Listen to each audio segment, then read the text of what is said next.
Are you searching for the best in online black radio? Then go to blacktalkradionetwork.com, helping you filter through the noise. Real talk, black talk.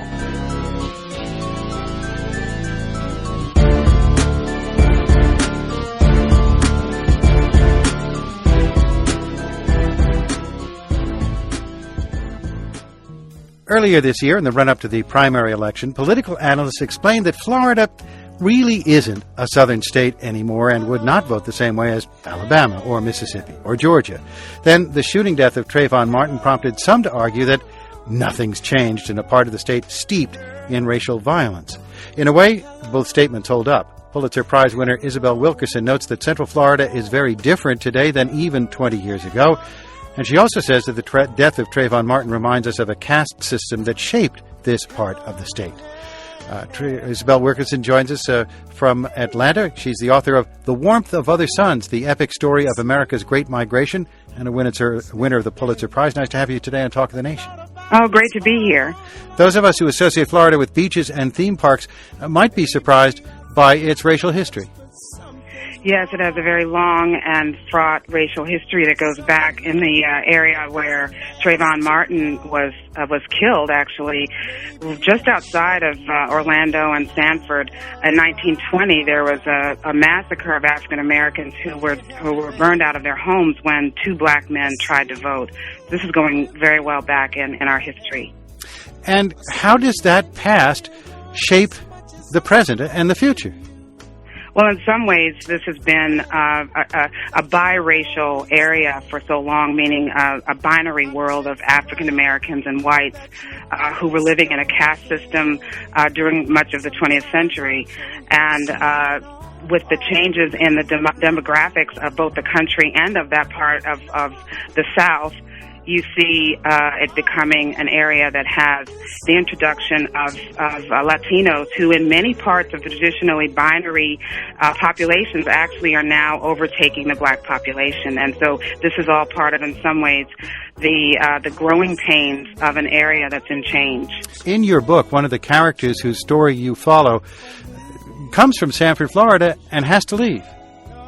That's right. In fact, the very place where Trayvon Martin lost his life was the same town where one of the characters in the book, George Starling, and this is nonfiction, so this is true, this is real people, he actually had a standoff in the groves because he was at that time working in the citrus industry, which is primarily African-American pickers at that time, and he was attempting to organize the pickers to press for better wages and better work conditions, and he had a standoff in the groves which led to a plot to have him lynched, and he had to flee for his life in 1945, and he headed to New York.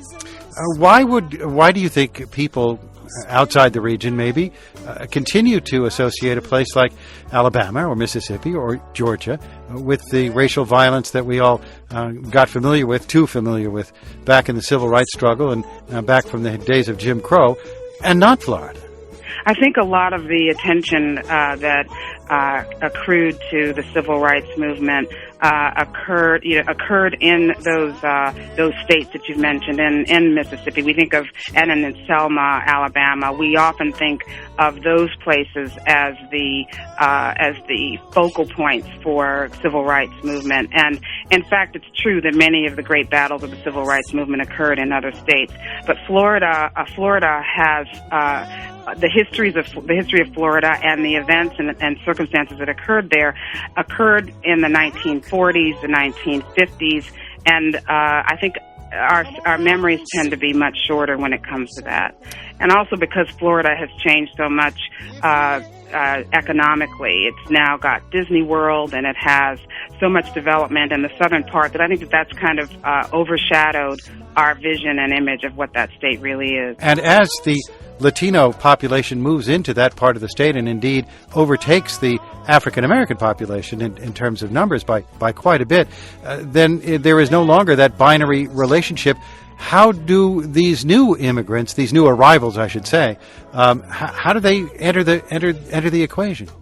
Well, what scholars are discovering is that the new arrivals are coming from parts of Latino America, meaning parts of Central and South America, that are different from the traditional ones that we often associate with Florida, meaning Cubans coming in.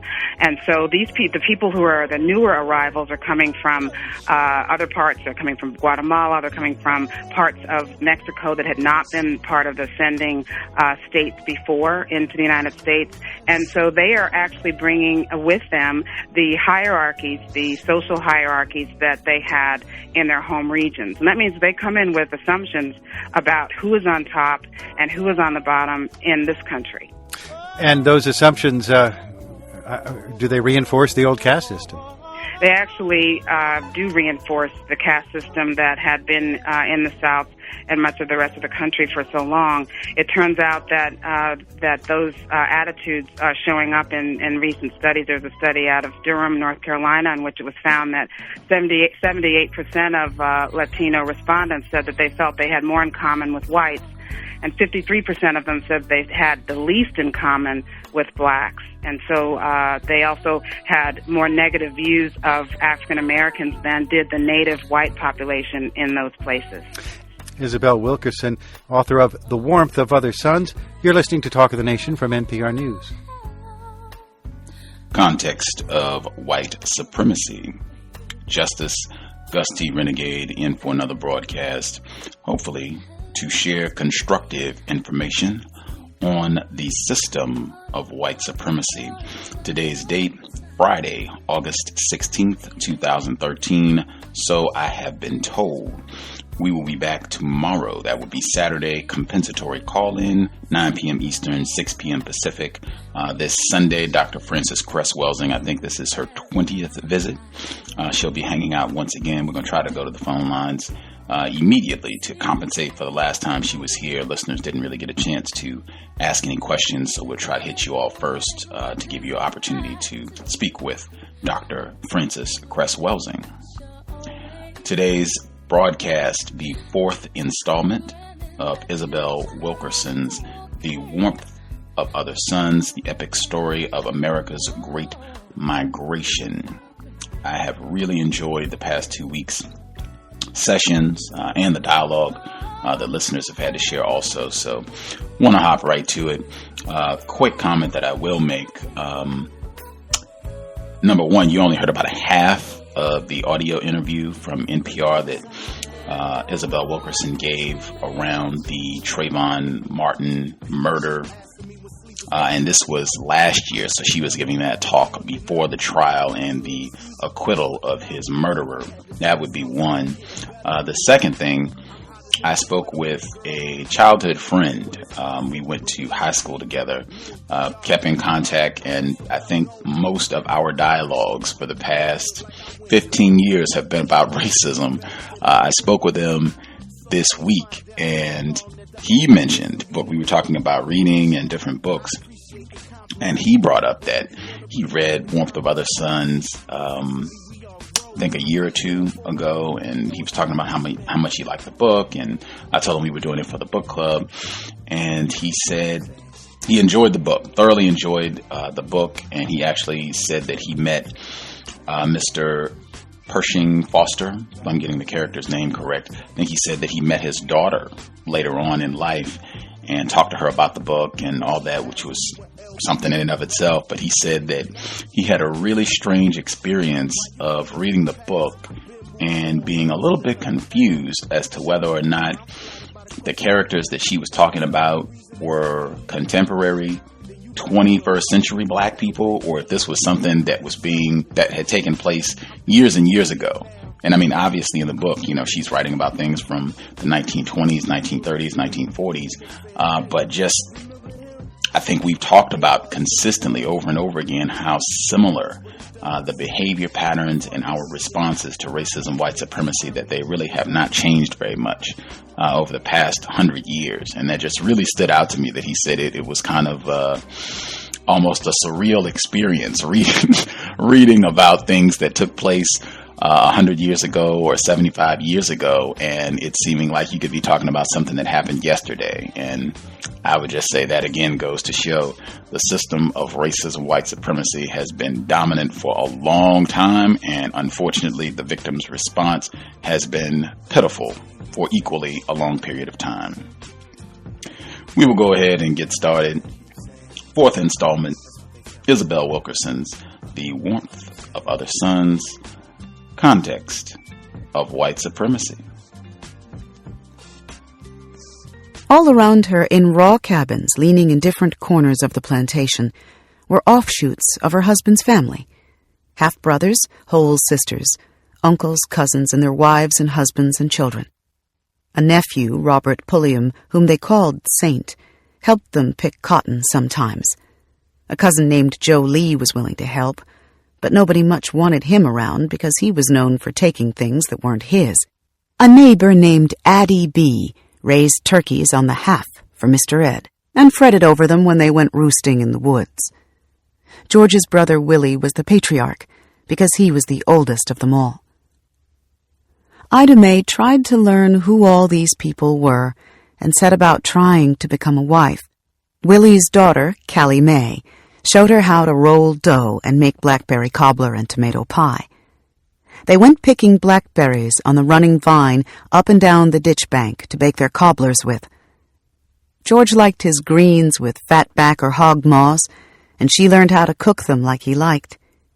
She got up early and chopped wood as well as a man for the cooking fire. She put the meat on, and before the meat was brown and near ready to fall off the bone, she stuffed the greens in the pot, and they cooked down and swam in pot liquor so good it made you want to swallow your tongue, as they used to say in their highest compliment to a cook. George would never just come out and say he liked it. He just ate, and that's how she knew he did. Saturday was for washing and ironing. She hauled water in from the well and washed their clothes in the iron kettle. Sunday was for church. The rest of the time, she was out in the field beside George, hoeing or chopping or picking cotton around the army worms that nested in the leaves. It took 1,400 pounds to make a bale, and George needed to make a bale every 2 or 3 days in the picking season. Mr. Ed took half. "You know he comes first," Ida Mae would say years later. They saved a little piece of land behind the house to plant corn and collards and peanuts and sweet potatoes. George hauled Ida Mae out to plant and till their little garden in the off hours, but Ida Mae didn't much want to be out there. They had been working all day and were planting the last of the corn. George dug a trough in the earth and told her to come behind him and scatter the kernels in the trench he made, which she did until she got tired of it. She had a pail full of seeds left. She threw the whole pail of kernels into the hole he dug and told him she was just fresh out of seeds. In the fall, the corn came up. It was full and dense in one spot of land, the corn stalks elbowing one another in the row. George and Ida Mae ate well that season. George didn't have much to fuss about. There were things she was good at and things she was not so good at, and she saved herself a lot of aggravation by knowing the difference between the two. She was good at raising chickens, and she kept one in a coop to press into service whenever she needed it. "If I wanted it for breakfast, I'd kill it in the morning," she said. "I'd go out there, wring the neck off, have my hot water scalding, cut 'em up and fry 'em for breakfast." Nothing scared her, like that morning at picking time when George had already left for the field. She lay in bed and heard a rattling in the kitchen. "I know ain't nobody in their kitchen," she told herself, rising to see what it was. A speckler, a snake as long as a broom handle, had slithered over the edge of a bucket and was helping itself to the drinking water she had hauled in from the well. She backed out of the door and got the pitchfork and stuck it through him. She held up the pitchfork with the snake dangling from it and dropped it into the dirt yard. Then she took a stick and beat it until it stopped making S's with its body. The snake was full of guinea eggs it had swallowed from the guinea nest, and it hadn't had a chance to wrap itself around a tree to break the eggs in it yet. The eggs broke when she killed it. She told George about it when he dragged in from the field. He didn't praise her for her bravery or say much of anything. "I've been seeing him all day," was all he said. It was getting to be the 1930s. It was a hurting time, and the farm people almost couldn't give the cotton away. The value of what they harvested, the worth of their hard labor, and the measure of their days plummeted after the crash of 1929. A bale of cotton had gone for nearly 30 cents in the mid-1920s and for nearly 17 cents in the late 1920s. By 1931, the planters couldn't get 6 cents for the same bale of cotton. The people in New York and Boston were not ordering up new seersucker suits and cotton pillowcases like they did just a few years before. The cotton ripened in the bud, but there was nobody to buy it. So the boss men went without new Model T Fords. The sharecroppers went without shoes. Ida May fed the chickens and worked the field barefoot. She watched George haul in cotton with no assurance of what, if anything, the planter might give him for it, and tried not to worry her mind over what she could not fix. Before long, she started feeling full around her belly. She didn't think much of it. She went about her chores and rode horseback when she went to visit her kin people.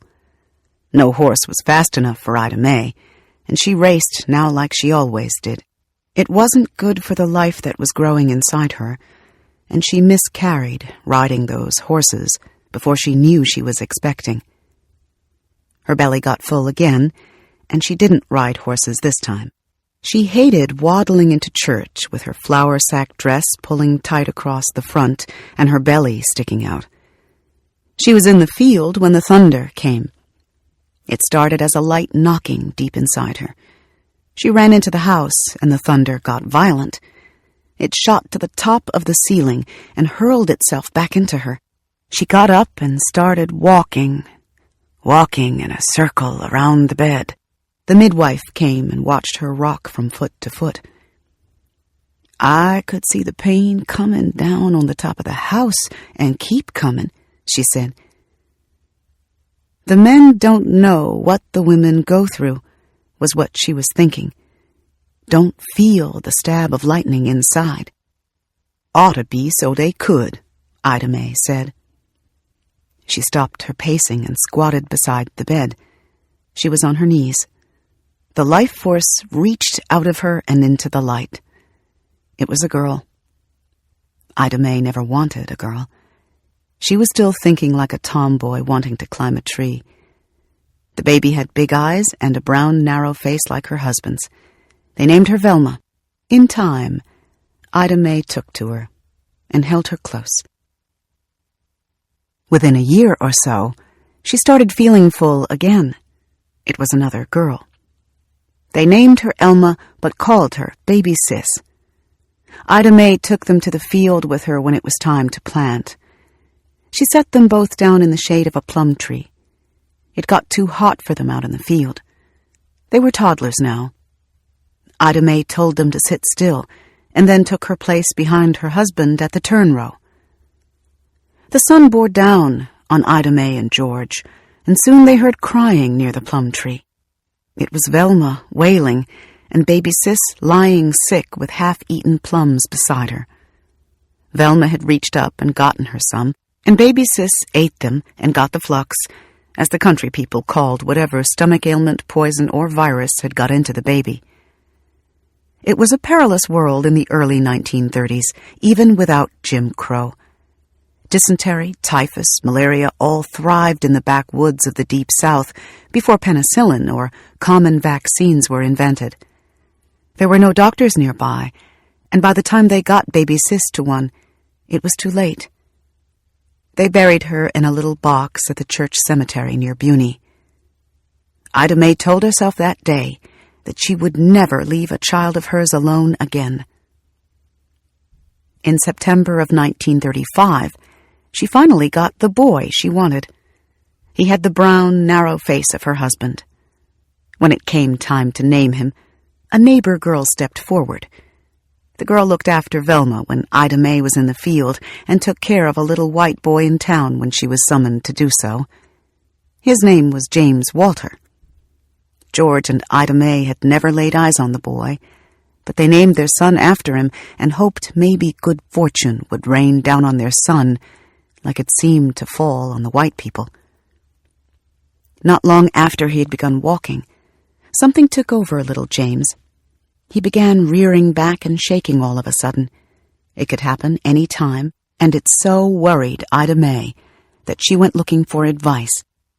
"Next time he has a seizure," a neighbor lady told her, "whatever he got on, pull it off." George had managed to scrape together a pair of shoes and socks and pants for his only son, and was still paying on them. On a Sunday after church, when George was out in the field somewhere, little James had a shaking fit.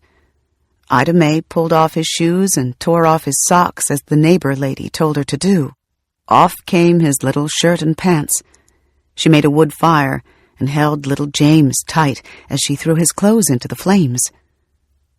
George got home and she gave him the good news that she had cured little James. But that's not what stood out in George's mind. "What you doing burning up his shoes?" George asked her. George didn't have a decent pair himself. Reason can't explain it, except that maybe little James outgrew whatever afflicted him, or maybe it wasn't really seizures in the scientific sense of the word, or maybe her belief that she had exorcised the thing actually killed it. In any case, whatever James had, it never came back after she burned his clothes to cinders. A new year rang in.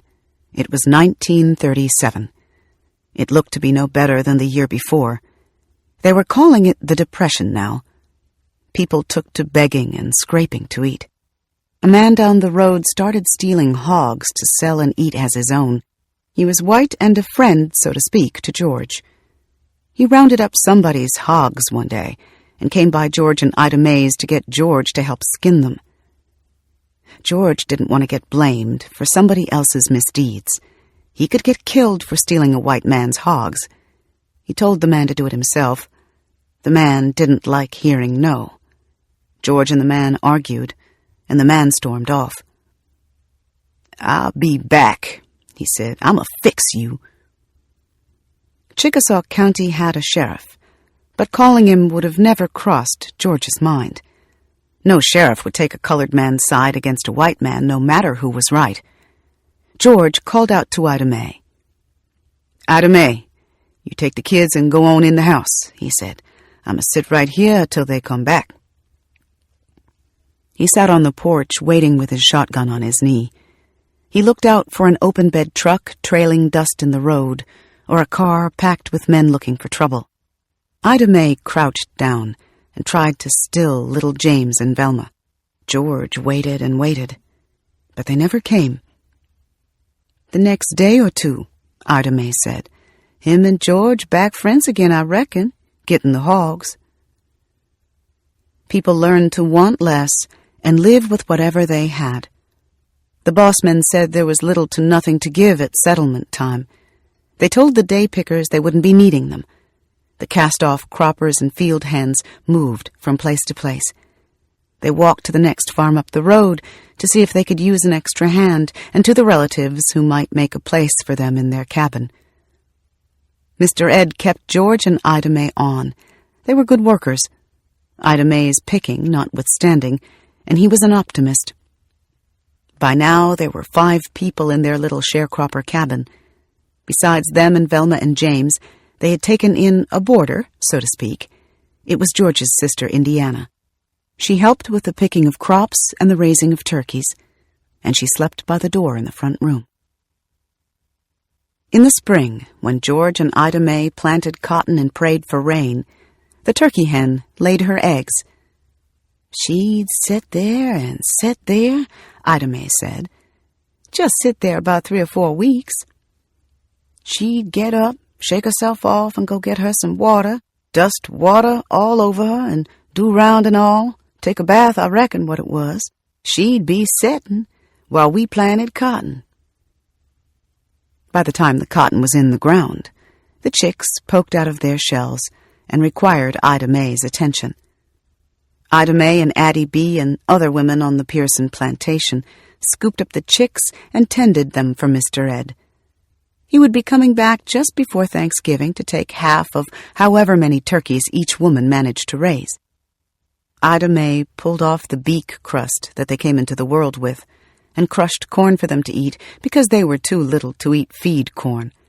The hawks circled overhead, waiting for her to leave, ready to swoop down and pick off a baby chick and fly back into the air before you knew it. Ida May didn't worry about the hawks. She knew the hens moved in a flock and didn't leave their babies like humans do.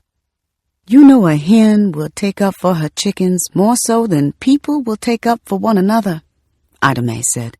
Whenever a old hawk would come along, you heard talk how a hawk will hover and all the chicks run under her wing.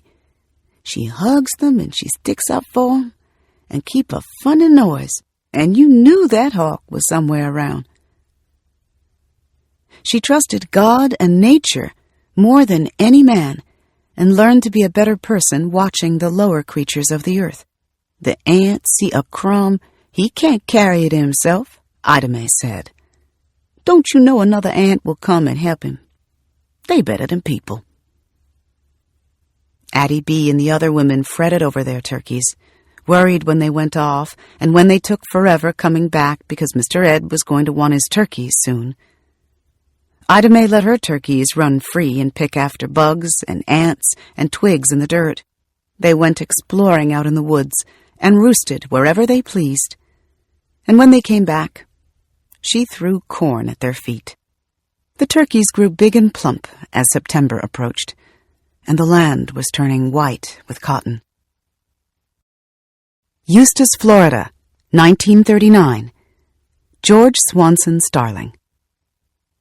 A flatbed truck creaked down a highway through rattlesnake scrub and okra growing wild in the field. George Starling should not have been on that truck. He should have been in a college classroom up in Tallahassee.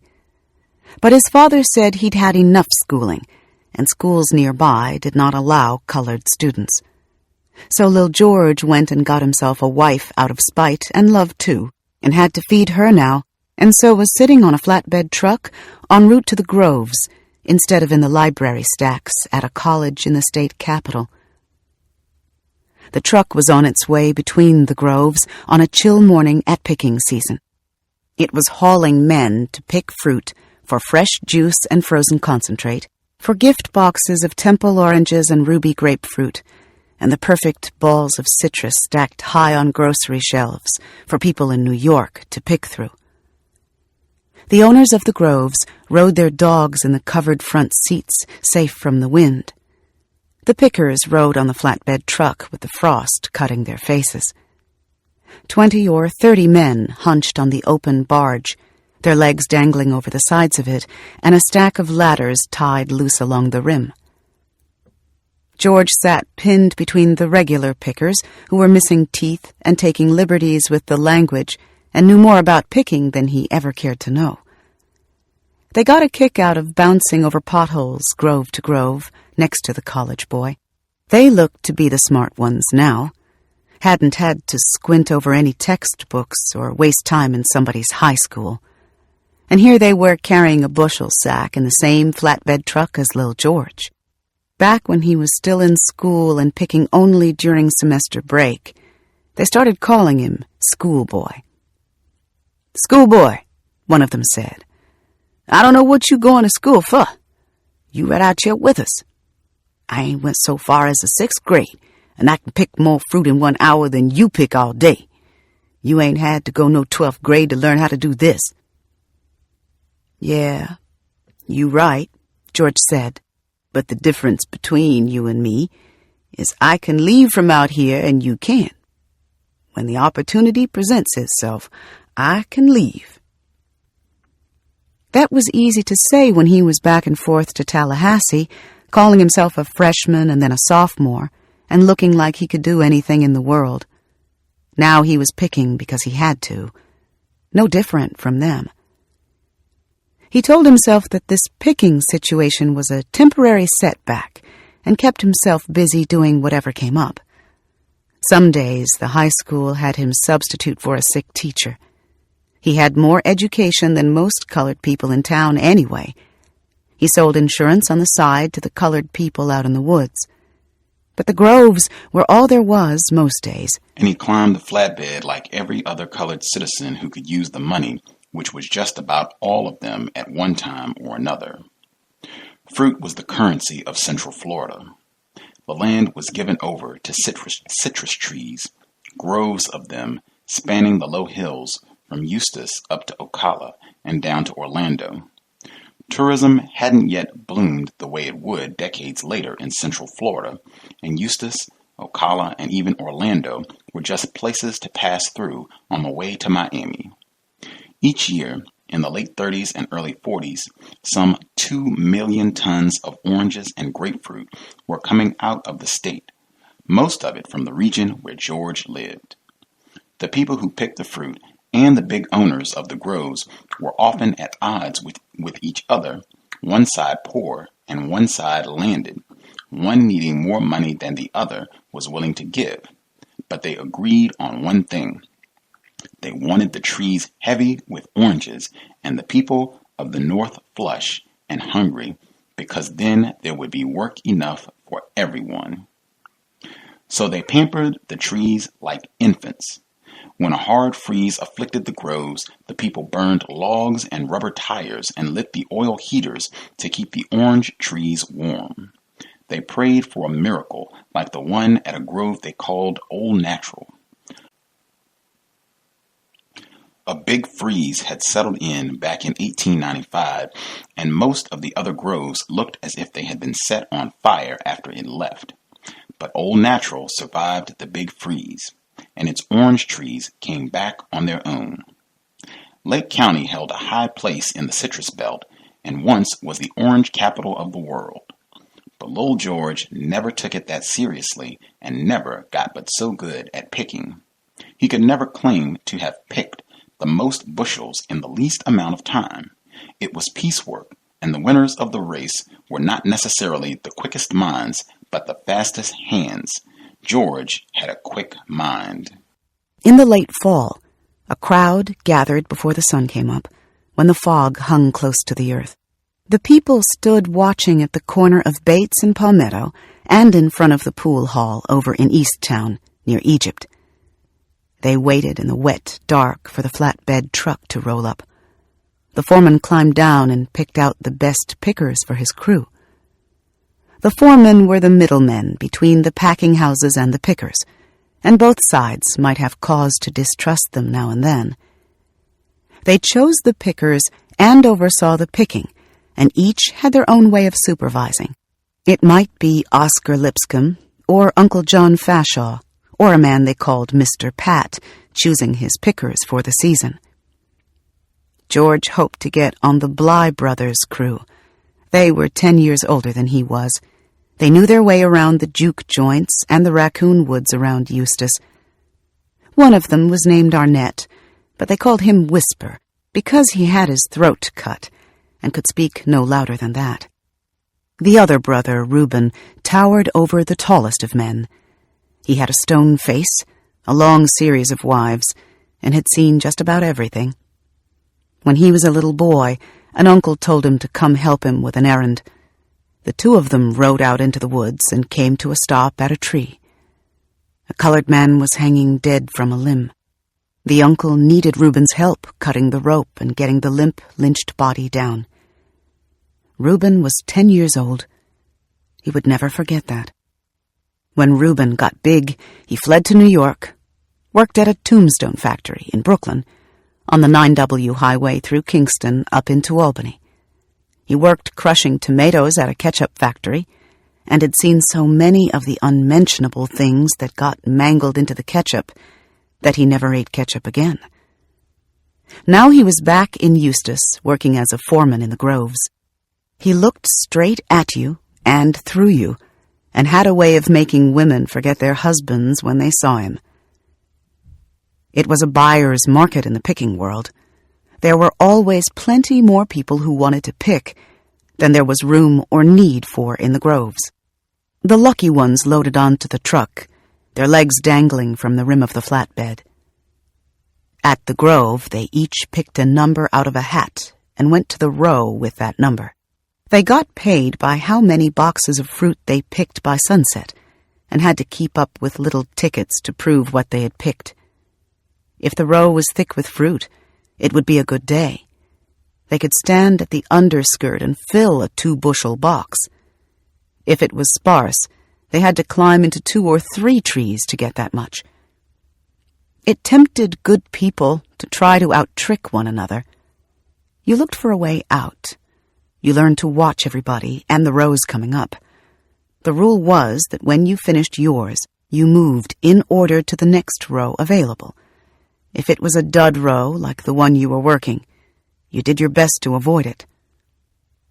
"If that next row is a bad row," George said, "and you own a bad row, and here's somebody else by you on a bad row, you lag back. You keep watching them. You let them get through first ahead of you, so they can get that bad row. Then you hurry up and get through."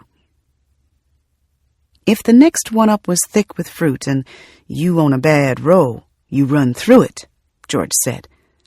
But you be sure they done moved over before you leave your row. You get cagey.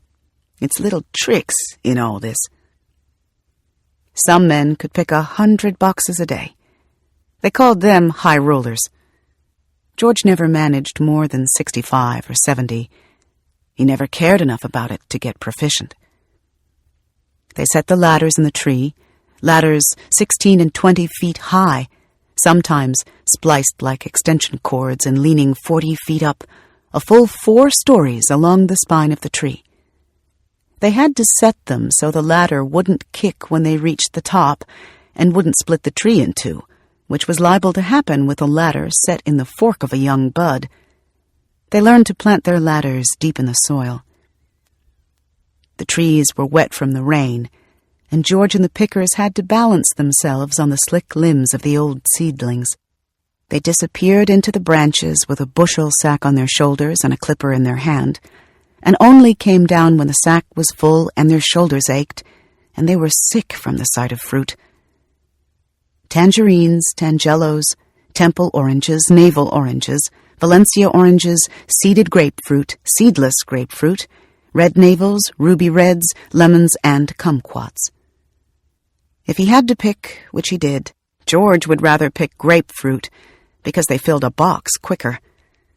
But the packing houses knew that, too. So they paid less for grapefruit than just about anything else.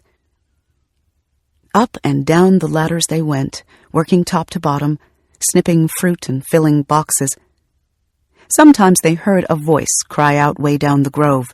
A picker had come across a wasp nest and pulled at it instead of an orange. Every now and then they heard a thud and then a cry. A limb had snapped. Somebody fell out of a tree, broke an arm or leg or neck.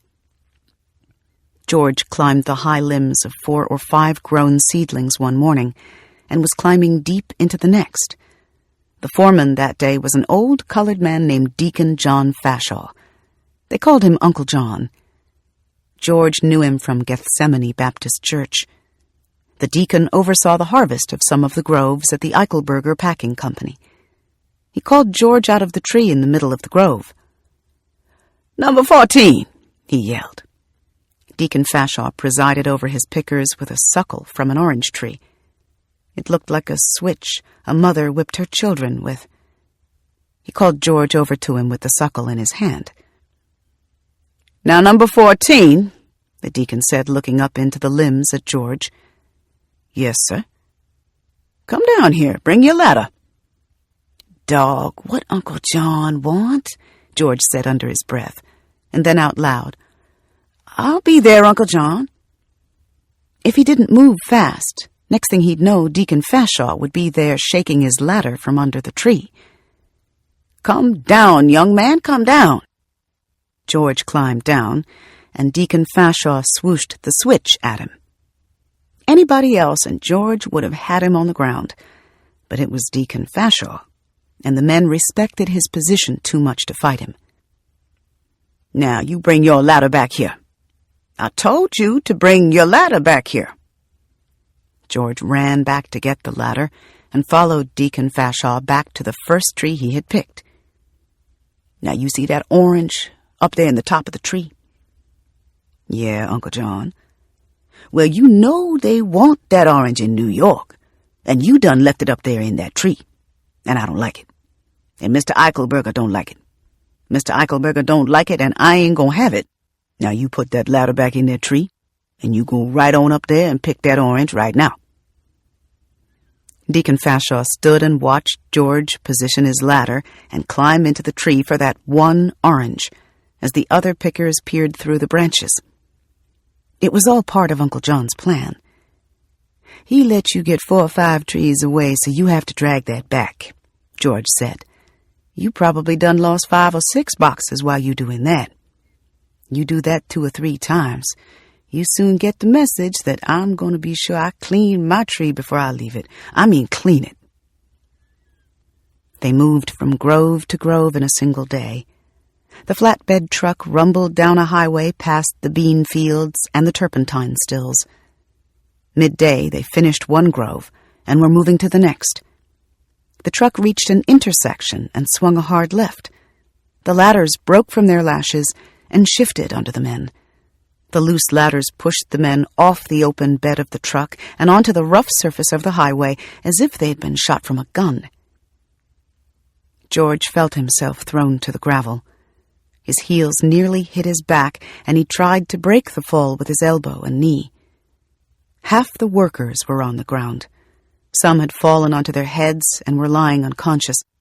A man named Nathan Bailey was never able to work again. He got $200 for his injuries after the men petitioned the packing company for help. George got $12.48 for his swollen knee and elbow, which he would remember for as long as he lived.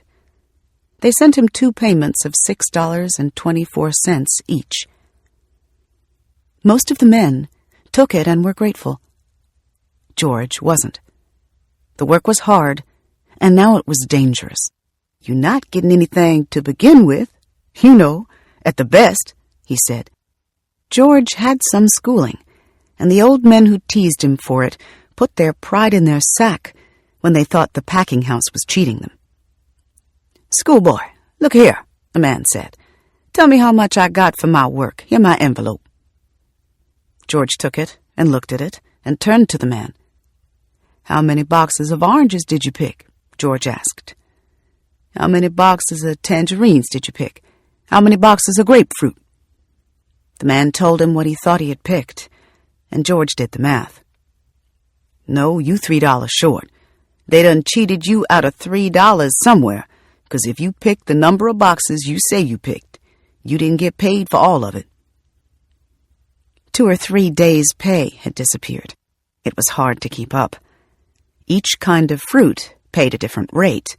4 cents a box for grapefruit one day, 10 cents a box for tangerines the next, 6 cents a box for oranges. If they didn't know how much they picked of each kind of fruit, or lost the little ticket that said what they had picked, or if the foreman added the numbers on the ticket wrong, whether on purpose or by accident, the pickers didn't get what little they were due. Sometimes they would tell you that they pay in one thing, and when you get your pay, you got less, George said. And if you couldn't figure, you didn't know the difference. They were very good at that. They promise you 4 cents for a box of grapefruit, and you get 2 cents. The pickers took whatever they got. Some asked about the difference, but didn't dare press it. Some wrote it off, blamed themselves, said they must have been the ones who'd lost their ticket. There was no point in protesting. There wasn't enough work as it was. It was the Depression. And for every man waiting at the corner of Bates and Palmetto in the black, wet morning at picking time, hoping to board a truck to the groves, there were 10 more out there hoping he would miss it. Monroe, Louisiana, 1935. Robert Joseph Persing Foster. Persing was 16 and making his first trip out of Monroe on his own on a bus ticket his brother Madison had given him for graduation. Persing had just finished the 11th grade, which was as far as you could go if you were colored in Louisiana, and he was beside himself with anticipation. The sign on the front of the bus said St. Louis, and Persing climbed on board with his suitcase in his hand and his back propped straight as if he were stepping onto the Queen Mary and going to France. He dusted the folds of his tweed suit and headed down the central aisle of the bus in search of a seat. The bus was not going to take him to the big north of Southern dreams, but to a modest city in a border state where his brother was serving out his medical residency and well enough out of the South. He scanned the aisle to find a place for himself. His eye caught the wooden shingle with the metal prongs on the bottom, the shingle that said colored on one side and white on the other. It was set into holes at the top of a seat back toward the latter half of the bus. He didn't like seeing it, but he knew to expect it. He took a seat behind the wooden shingle and looked out the window at the view. Those white and colored shingles were as much a part of the southern landscape as cotton growing in the field. Each state and city had a different requirement or custom to signal how the races were to be separated, and to what extent the races were to be divided. In North Carolina, white and colored passengers could not occupy contiguous seats on the same bench. Virginia prohibited the two races from sitting side by side on the same bench unless all other seats were filled. Several states required that the placard saying white or colored be in plain letters not less than 2 inches high. In Houston, the race to which the seat belonged was posted on the back of the seat. In Georgia, the penalty for willfully riding in the wrong seat was a fine of $1,000 or 6 months in prison. Colored passengers were assigned to the front of the rail car on the train, but to the rear of other conveyances to, in the words of the mayor of Birmingham, do away with the disagreeable odors that would necessarily follow the breezes. The bus headed north along the Mississippi River into Arkansas, picking up more people at stops along the way. The seats began to fill. More white passengers than colored seemed to be boarding. They had taken up some of the seats in the very front and were spreading further back. Now, each time new white people got on, they picked up the wooden shingle and inserted it in the seat back where Persing was sitting. It seemed only the white people could touch the shingle and set the musical chairs in motion. "Go ahead, boy, move on back," the driver told him. Persing rustled himself up from the seat he was in, gathered his things, looked for an empty space behind him, moved back a row. Sometimes the new passenger took up a whole row by himself, forcing Persing back, just so the newcomer wouldn't have to sit next to anyone else. At every stop, they had to move again until the colored passengers were now crowded into a few seats in the back, and Persing found himself in the very last row. It was early summer, and road dust flew into the windows and rushed to the back seat, where Persing in his brand-new tweed suit was pressed among the other colored passengers. The dust coated the tweed and his skin and his hair, and Persing found it unbearable, packed as he was like livestock. "I was dressed as good as I could be," Persing said years later, "and I felt very down that I had to submit to this." He looked around him at the other colored passengers to his left and to his right, grown people, beaten down, hunched in their seats. They dropped their eyes, and he dropped his. "Some have endured, and that's all they've known," Persing said. "They don't expect anything better, and nobody's demanding anything better. You wouldn't have survived if you had done too much demanding anyway." It was a long ride. There was no toilet on the bus, and the back seats took every bump on the road. Before Persing could make it to St. Louis, He passed his urine and sat in his soaked tweed pants and felt lower than he had in his entire short life. St. Louis was a blur. Madison carted Persing all over St. Louis, took him into Homer G. Phillips Hospital, where Madison was a resident, and where the nurses fawned over the cute little brother with the thick eyelashes and waves in his hair. Madison reminded him it was time to get ready for college. For a while, when he was 13 or 14, Persing actually thought he didn't have to go. He told his mother that one day. "Mama, I'm going to stop school." He didn't realize how impossible that was, his father being principal and all. Audie indulged him.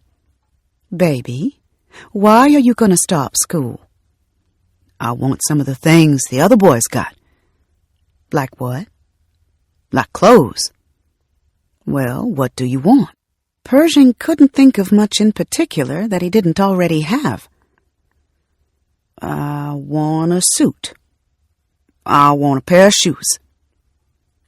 "Now, I tell you what you do," his mother said. "You save your little money you get from the milk.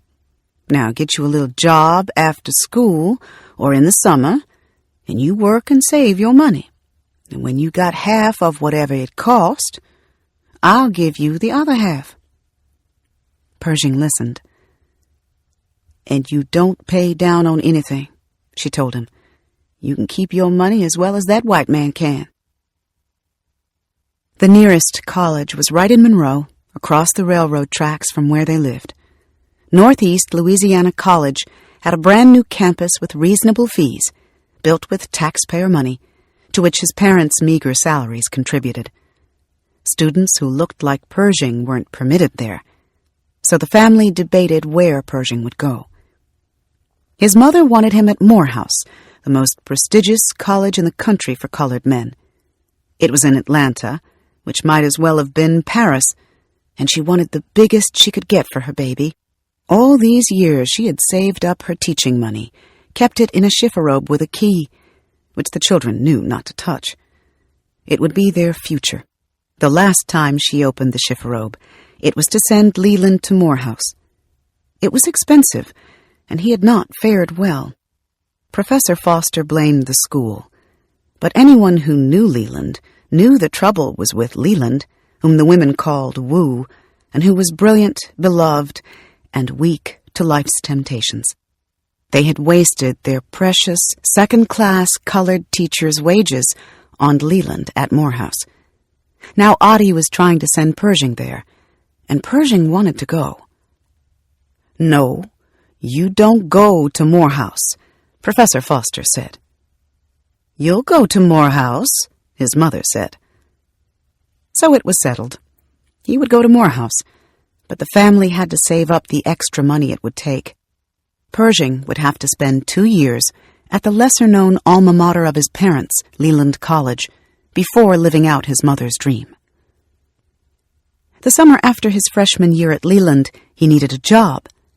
He heard the furniture store downtown needed janitors. He dressed and went down and got in line with all the other colored boys wanting to work.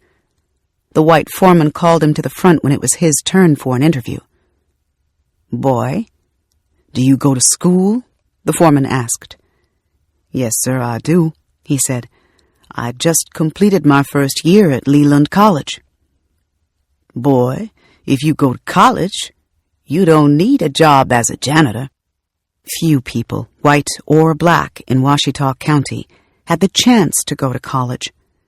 Resentments ran deep, especially when it came to a colored boy getting to go, when some Southerners were still debating whether colored people were worth educating at all.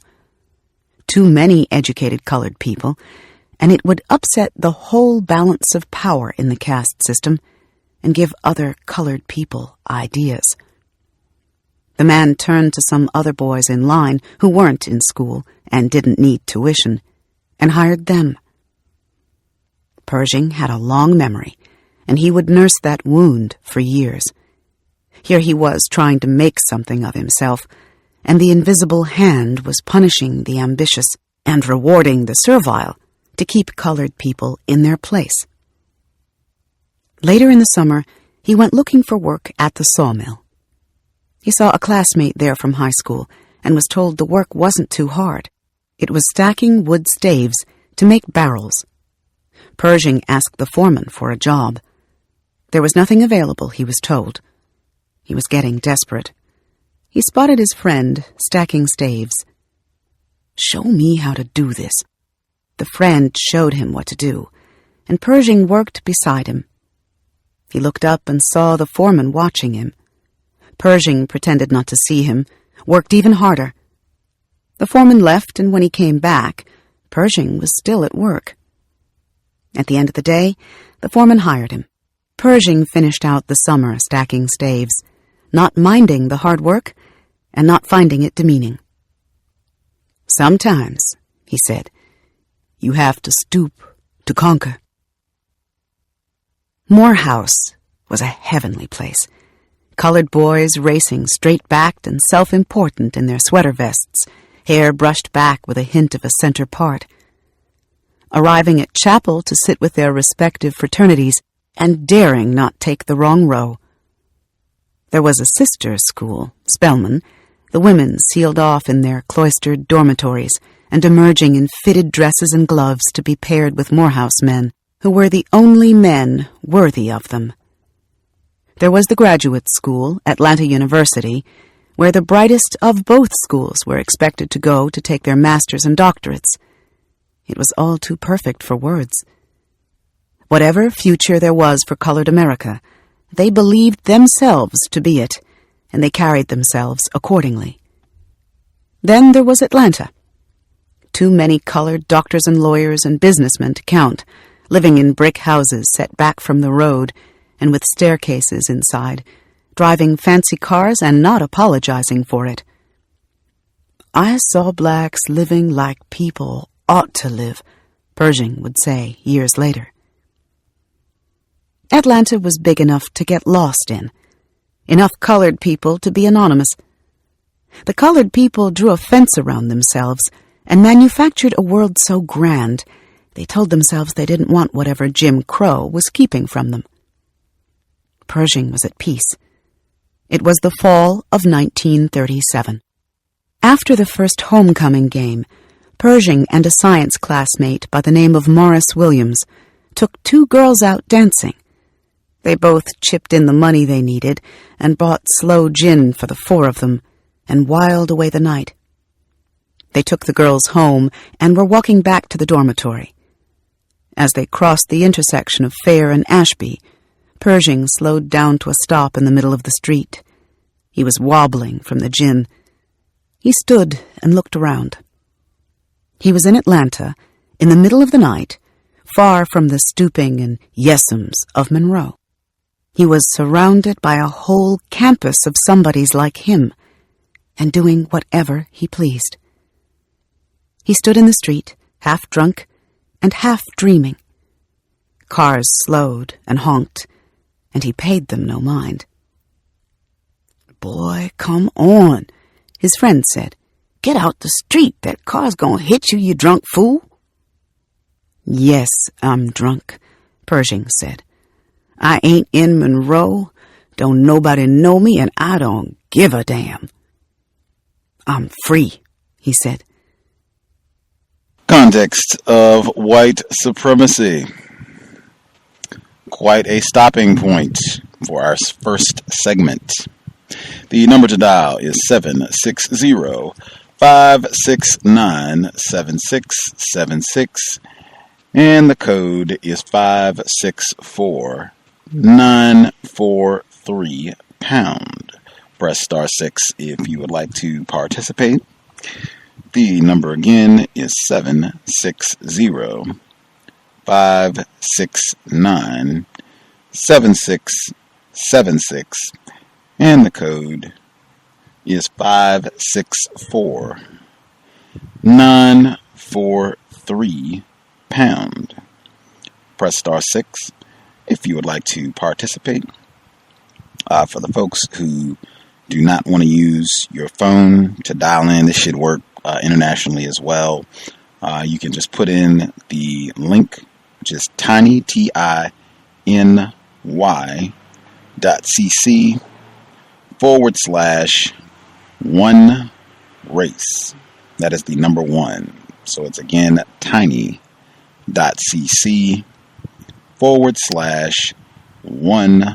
race. Once you go to the site, there'll be 3 blue buttons. Select the blue button on the left of the page. Should say flash phone. Click it. It'll open a small window with 3 lines. On the first line, you'll see a drop-down menu. You can pick the number, which again, 760-569-7676. On the second line, it will say ask for the code. The code again is 564943. And then the last line you can put in handle, you can leave it blank, whatever. Just click the green button when you're done at the bottom, and it will connect you to the program. You can listen, you can participate if you want to talk. If you dial in that way, same procedure, just press *6. There will be an audio prompt to select 1. It'll put your hand up, and I will get you on the line. I'll give out the number one more time before we wrap things up today. Let's see. We'll see who we have on the line. I think B. Moore should be with us. I will nab other hands as I see them. B. Moore, your line should be open. Peace, can I be heard? Yes, ma'am. Peace, Gus, and all the other listeners. Interesting segment. I think, it's been showing how basically sharecropping is slavery under another name. This talk of the foreman, which is basically just the overseer, and how they, even had non-white people, and how they had, in this instance, he had a switch, and, during formal slavery, they had whips. And just this whole talk of sharecropping is just what we already know. It was slavery under another name. I took note of how he talked about how they went through the Great Depression, and the farmer went without a new Model T Ford, and the sharecropper went without shoes.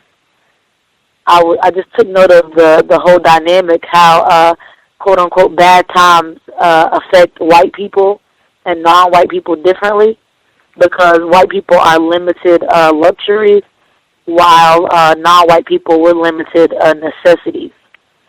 And I feel like a lot of non-white people we're used to hard times, but white people, they become suicidal over the slightest decrease of income. They can't handle it. So I took note of that. I also took note of how the non-white couple named their son after a white baby, hoping for good fortune, like the white people. I don't know. For some reason, I thought about the shirt and the experiment that you did. The shirt, "Please respect me like I am a white person," because they felt like with them giving their non-white black son a white baby's name, that things will be better for him. And also, I thought about how in modern days, like nowadays, even naming, like how names can affect your employment, you getting jobs, and things like that. Another thing I took note is when they were talking about how hens and insects were better than humans because they moved in flocks and stuck together. And they were talking about how the hens weren't worried about their prey, which was a hawk, because, they would stick up for each other and move in flocks. And she kept comparing them to people and saying they were better than people.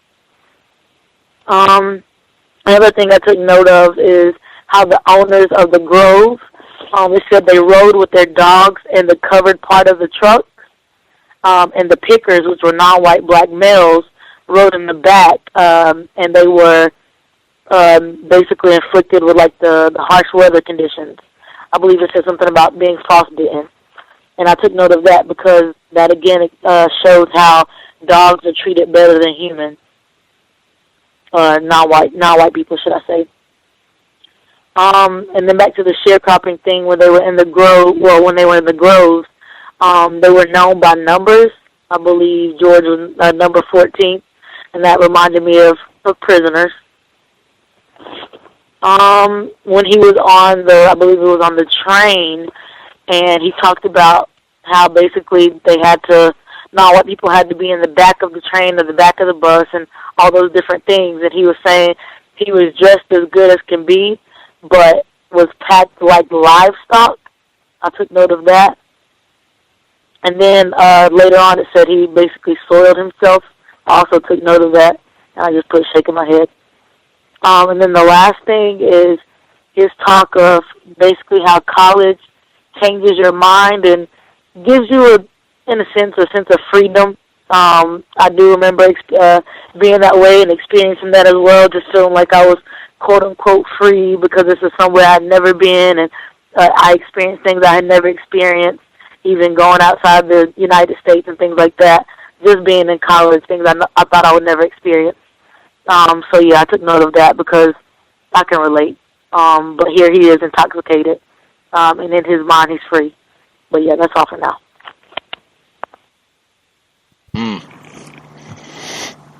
Yeah, this great observations. This week's section was a little depressing. The point about them being, I think it was George being on the back of the bus, and he had on his fresh tweed suit, and he urinated on himself. It was.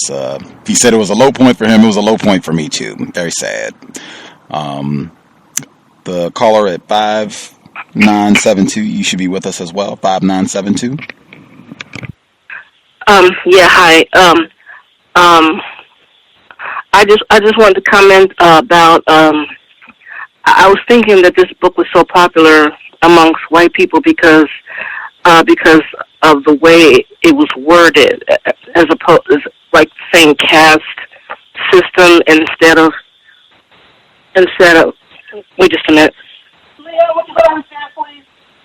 I'm sorry. But the way it was worded, like saying caste system and using several words that made white people at ease, and also when I read the book, it almost seemed like the woman that wrote the book was kind of humbling. You know, I mean, it didn't sound like, you know, she wanted to make the people, you know, seem really proud or, you know, audacious, if you will, or whatever.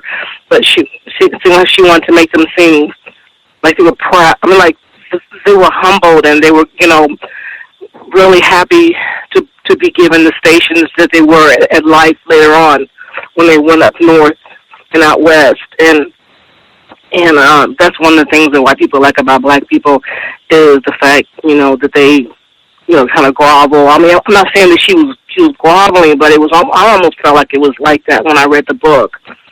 And that's all I wanted to say about that.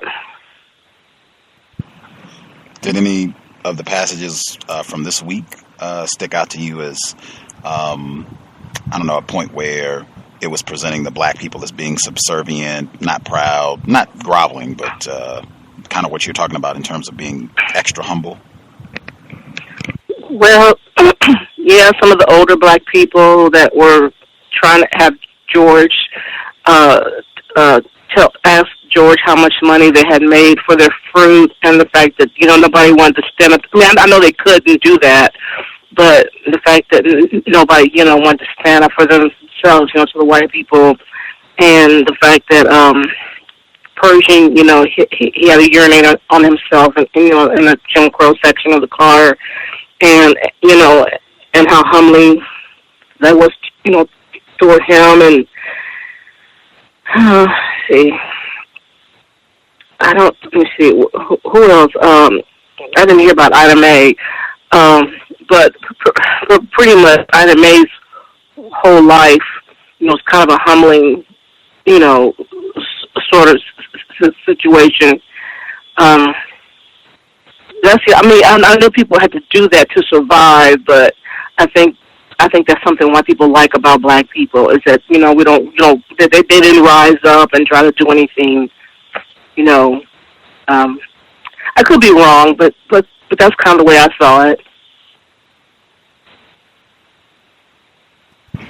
It's definitely. I think we should all be keeping an eye out for that. Throughout we still are pretty early in the book in terms of why this book is so popular with white people.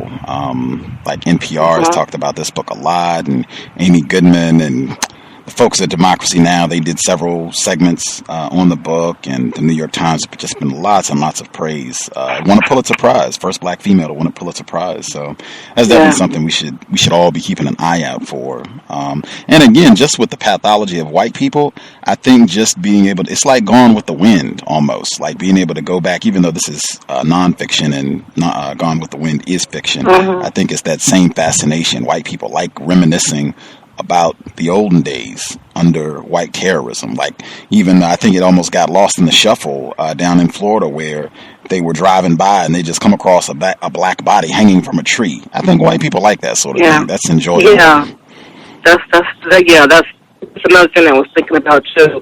It was kind of humbling too, and then that's something white people like. But like I said, I think the main reason was because of her choice of words. Instead of saying racism, she said caste system, and I can't remember any other the words right now because I haven't read the book in a long time, and I haven't been following you guys every Friday, so I can't remember exactly the words. The author's man, I thought at the time that she might have been kind of white identified because the way the book was worded and the way she wore her hair and the way she talked and everything. I wasn't, trying to demean her or anything, but that's just the way I felt. Yeah, I feel you. I've heard even in a lot of the interviews that she does, and I haven't seen them all, but and she's done a lot of interviews, but in most of the ones I will have to take that back, all of the interviews that I've seen, she uses the term caste system in talking about these events. It's presented in a manner that I think I could see why white people would enjoy all of this, the way that the presentation, both in the book and in the way she talks about it in interviews or what have you. I was even thinking that could be skilled. Like, I don't know, that maybe not, but I was thinking it could be that she wanted to get this information out to black people, because I've heard her say that repeatedly, that she has a lot of respect for what these black people did in taking this risk to leave the South to try to find a better place where they could, be more productive, have an improvement in their quality of life. I was thinking it could be that she did all this to make this book more appealing to white people, just to get it out there, so that then black people could have access to this information. Like, oh wow, look at all this and blah blah blah. I was thinking that might be what's going on. Right, could be. You're right. I never thought about it like that. But in terms of you saying she was the first black female to win the Pulitzer, I thought Toni Morrison won a Pulitzer for one of her books. Was it Beloved or Song of Solomon? I know she won the Nobel. Let's see. Well, maybe that was it. Okay. Maybe that was it. I'm double checking. That's part of how they market the book by saying that that Miss Wilkerson, I'm talking about, saying she's the first black female to win a Pulitzer Prize. Like they, let's see. Oh, Toni Morrison did win the Pulitzer Prize. Oh, she won it for fiction. It must be for nonfiction, since this book is. Oh, okay, that's different, right? Yeah. Good catch. Okay, which one is she winning for? Beloved or Song of Solomon or? Beloved. And white people really like that book too, because I knew some white kids that said in high school or in college they had to read that book. And I was surprised because that book is not. It's inexcusable. She just brings it. She lets them know. But that's the way Toni Morrison is. She doesn't excuse any of the racism or whatever. But then again, it's been a long time. It's been over 12 years, so maybe there is stuff in there that white people would really move on. So I'm not sure. But that's all I have to say for now. Right on. I'm going to take callers until about another 20 minutes, maybe 25, depending on what people have to say.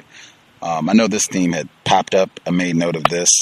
We heard, I think, at least once before, maybe even more than once before, where they talked about where white people just being very blatant and explicit about we do not want to educate these black people, because if we do, then we won't have servants, and it'll be a lot more difficult for us to dominate and terrorize them. And it seems like that came up again in this week's section of the book. Mr. Foster, Persing Foster, where he's talking about going to school and how that seemed to be a problem for him getting employment. Again, I don't have the page, or my page numbers will not correspond to anybody if you're following along hard copy, because I have the ebook. But he says he's being asked, did he go to school? He says, "Boy, do you go to school?" The foreman asked. "Yes, sir, I do." He said, "I just completed my first year at Leland College." "Boy, if you go to college, you don't need a job as a janitor." Few people, white or black, in Ouachita County had the chance to go to college. Resentments ran deep, especially when it came to a colored boy getting to go, when some Southerners were still debating whether colored people were worth educating at all. Too many educated colored people, and it would upset the whole balance of power in the caste system and give other colored people ideas. That word again. The man turned to some other boys in line who weren't in school and didn't need tuition and hired them. Pershing had a long memory, and he would nurse that wound for years.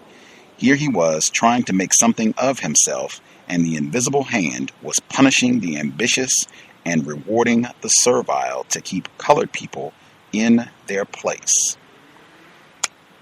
Great passage, and I think that would be another one of those terms. We were talking about how white people are not being labeled as racist in this book, where I think it's really minimizing their pathology and terrorism against black people by saying that the invisible hand was punishing the ambitious, as opposed to just saying that white people are practicing racism and punishing a black person who's trying to get an education, who's trying to improve himself, punishing these black people by saying, "Oh, no, we would rather have a black person who's not educated. We'd rather give them a job than you. We definitely don't want you spreading these ideas and having black people thinking, yeah, he went to school, I can go to school too. We should all be going to school." Like, they definitely do not want to encourage that. I thought that was just all of it. The words that were used, the words that were not used, and just this happening period reveals quite a bit.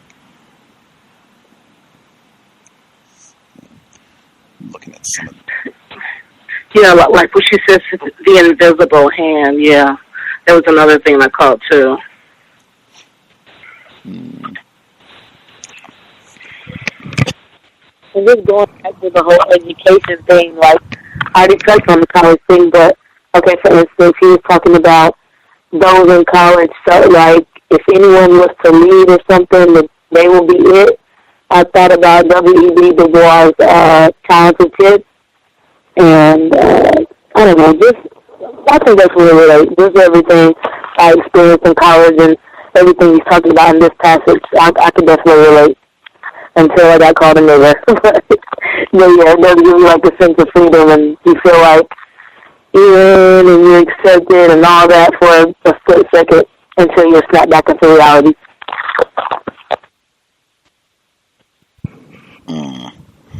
All of this reminded me, there was an article in the New York Times a couple days ago. Apparently this is like the 150-year anniversary of Frederick Douglass going to the White House to have a meeting with Abraham Lincoln about racist treatment of black Union soldiers during the Civil War.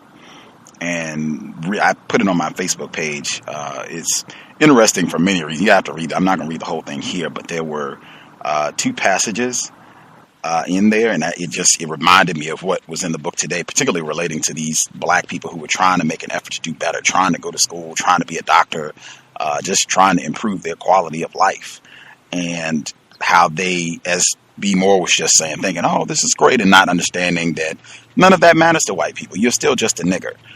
But in that article, there were 2 points. One of them, it was a white person who was saying who was opposing giving the black Union soldiers equal pay.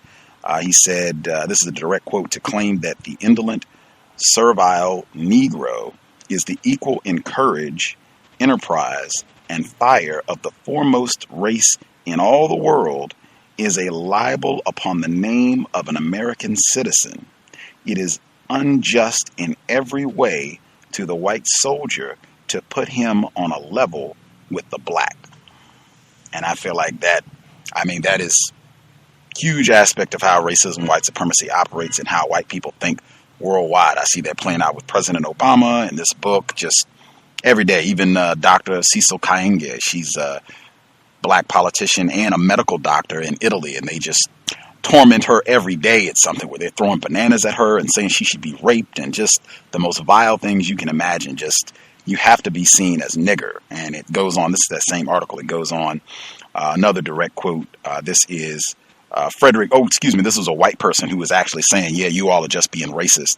This white person, he said, for fear the uniform may dignify the enfranchised slave or make the black man seem like a free citizen, the government means to disgrace and degrade him so that he may always be in his own eyes and in the eyes of all men only a nigger. And I feel like I have seen that throughout this book with the portion that we just read where they were the white people would get on the bus or the train and they would grab the sign for whites only and they would just keep moving it back even if they didn't need to, just to make the black people be stuffed into the back of the bus like livestock, and urinating on them. So just one degradation, one humiliation after another, so that and just the way that they talked about the black people in the back, they had their heads down and just felt horrific about how they were being treated. Just, yes, that's the way we want you to feel forever.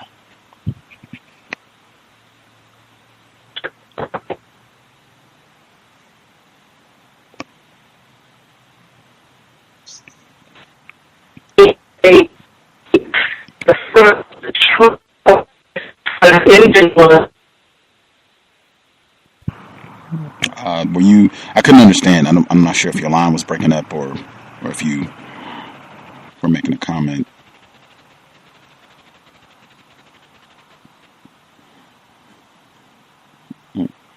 Okay. Not hearing it all. Anywho, if other folks have anything they want to get in before we get to the second segment, about another 15 minutes, and then we'll start up. The number again, 760-569-7676, and the code is 564943#. Press *6 if you have anything you would like to add, comments, observations on the first portion.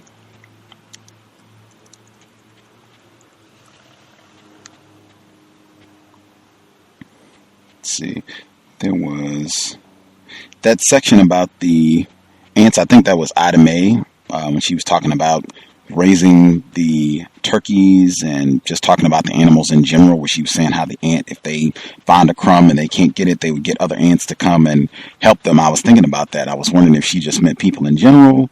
If she was talking about white people. Like I was more curious what she thought about all that. If she thought that was something that applied to how people work in general, or if she thought that was how white people operated, black people.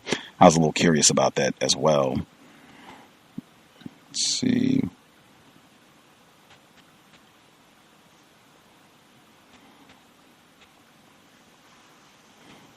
I'm also trying to check to see exactly how they're saying that Miss Wilkerson is the first black female to win the Pulitzer.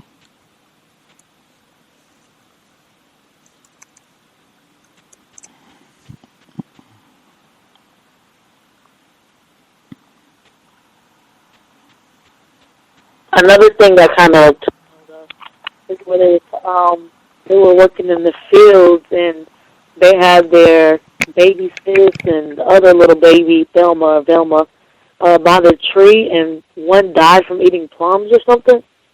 And I don't know, like I thought of what was it? Warriors Don't Cry, I think, where the baby was about to die and all they needed was Epsom salt. Like, you died from eating plums? But I don't know. Maybe I misheard.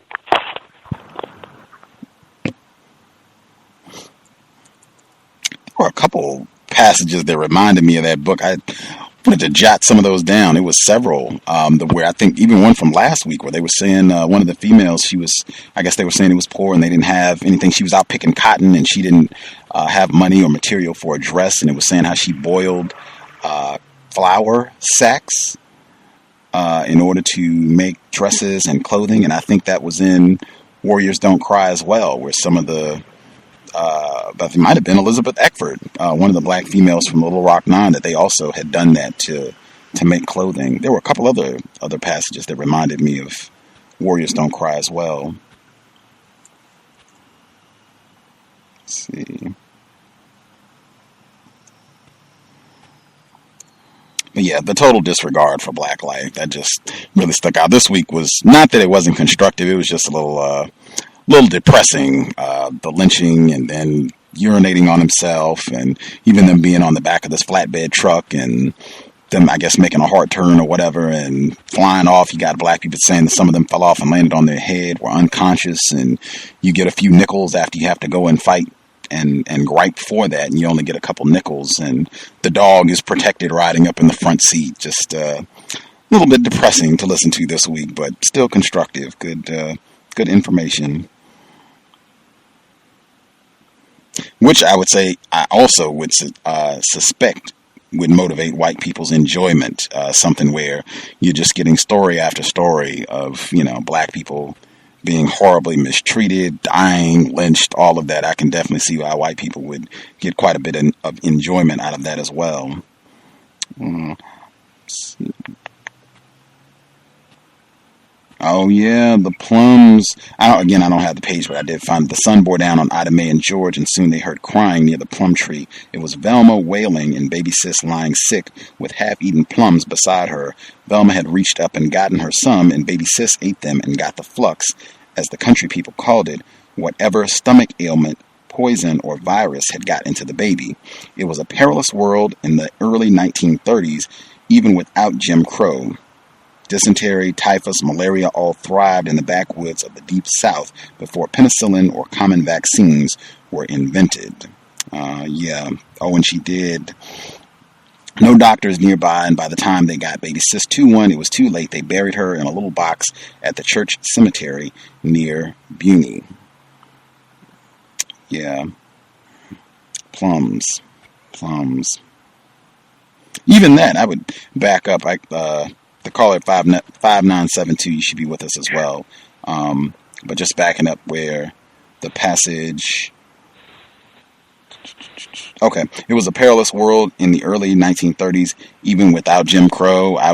For me, that's another one of those where it's seeming like we're minimizing the terrorism, because it seems like the death, you not having a doctor in black neighborhoods, not even allowing black people to get an education to be doctors. I think that's why Mr.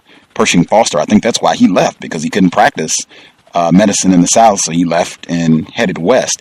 Even that is a result of white people practicing racism, white supremacy. In my view, that's another one of those of minimizing white people being the cause for all of this.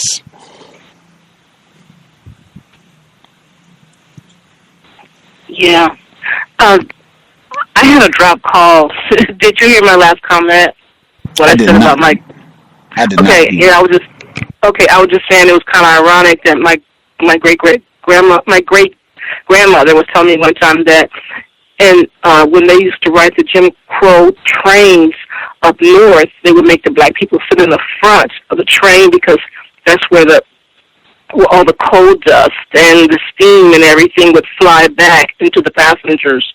And whereas the black people, they would get all dressed up in their finery to go visit their relatives up north, to impress them, in all their nice clothes. And then by the time they would get there, they'd be all full of coal dust in their faces and hair and clothes, and it would just be filthy, and I just thought that was kind of ironic. Usually black people have to sit in the back, but in this case, in the trains, they had to sit up in the front, near where all the coal dust and stuff was flying at them. Yeah. And that what Pershing said about having to use the bathroom on himself, I'm sure that was pretty common, because I don't think they had restrooms for any of the black people on the buses or the trains at that time. So it probably always smelled of excrement and urine, all the time, which is so sad. Absolutely. And I'm sorry, and I was going to say that's another reason why white people say that black people love fried chicken, because when black people were going on long trips, they would take shoeboxes full of fried chicken and boiled eggs. And the only reason they would take fried chicken was because fried chicken was one of those foods that you could go a long time without refrigeration, and it wouldn't spoil. That's the only reason, black people took fried chicken, most of the time when they went on trips. I'm sorry. I didn't mean to cut you off. All good. Well, not all good, but yeah, no problem there. Yeah, that I'm sure that had to be the case for and even for all these black people leaving. I think we're going to get to that. I'm trying not to hop ahead because we haven't. There's so much book left to go. Oh, that's not in the book. Oh, I know. I'm saying I think that she is going to give more examples about some of the perils of being on the train, even for black people who were trying to leave. I think some of that is going to come down the road. I could be incorrect, but I think she is going to talk about some of that later. But I do know that just the part that you just mentioned about the black people riding up front for the train, because that's where all the coal dust was. I think they did say that this week, that on the train, the black people did have to ride in the front. It's just like any laws, any stipulations, you just have to already know in mind. If white people are putting it down, they've already figured out a way where black people are going to be mistreated somehow, and whatever it is that they're doing, however they got this organized. Like, if you're sitting up front, it's going to be a problem sitting up front. If you're sitting in the back, it's going to be a problem there. Like, just add that in already. Also, this passage right here was pretty tough. This is Persing again, where he says he looked around him at other colored passengers to his left and to his right, grown people beaten down, hunched in their seat. They dropped their eyes and he dropped his. Some have endured, and that's all they've known, Persing said. They don't expect anything better, and nobody's demanding anything better. You wouldn't have survived if you had done too much demanding anyway.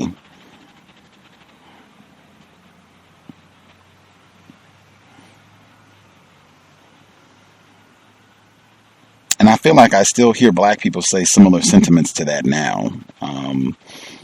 Frequently. I know even starting the radio program, I feel like there were several black people who were like, you are going to get in trouble, man. White people I had someone say that to me. White people are going to get you, which, could happen. But white people get, in quotes, many, many, many black people who are not doing anything, who are just, trying to live their life. They're not doing anything, not talking about racism, not out causing problems or what have you. That, in my view, is the whole reason why this system needs to be replaced with justice, is that it's infinite numbers of examples of black people getting in trouble, being harmed and mistreated when they were not doing anything to warrant that abuse.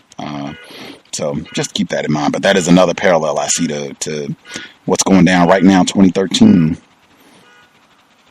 Let's see.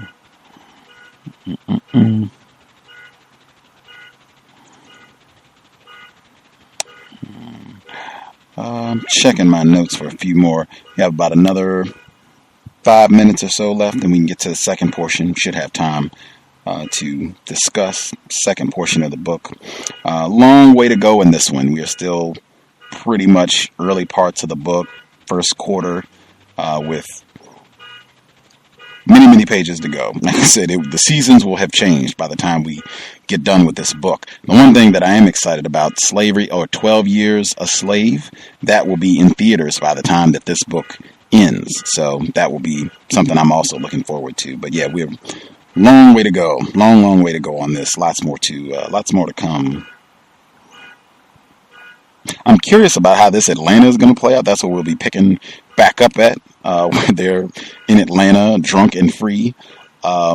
Because I have never really heard any black people talking well about Atlanta or Georgia, period, being a wonderful place for black people in the 1930s, 1940s, that period of time. Not saying that I know Morehouse and Spelman and all of that's there, and you have a large population of black people, but from lots of the black people that I'm aware of, James Brown grew up in that area, Clarence Thomas, even Cowbell, for both of them, growing up in that area. I've heard both of them comment that it was not a good place to be for black people. I'm curious to see if once he becomes sober, if there will be anything to refute how grand it was in Atlanta, or if that was just, the experience that they had. It was great, wonderful, saw lots of black people that seemed like they were doing well and weren't being as directly terrorized by white people. I'm curious to see where that's going to go once we pick back up with the second segment.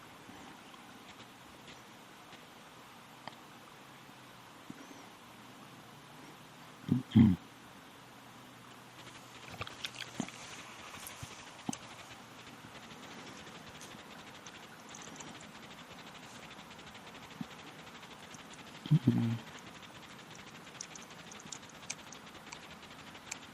Checking.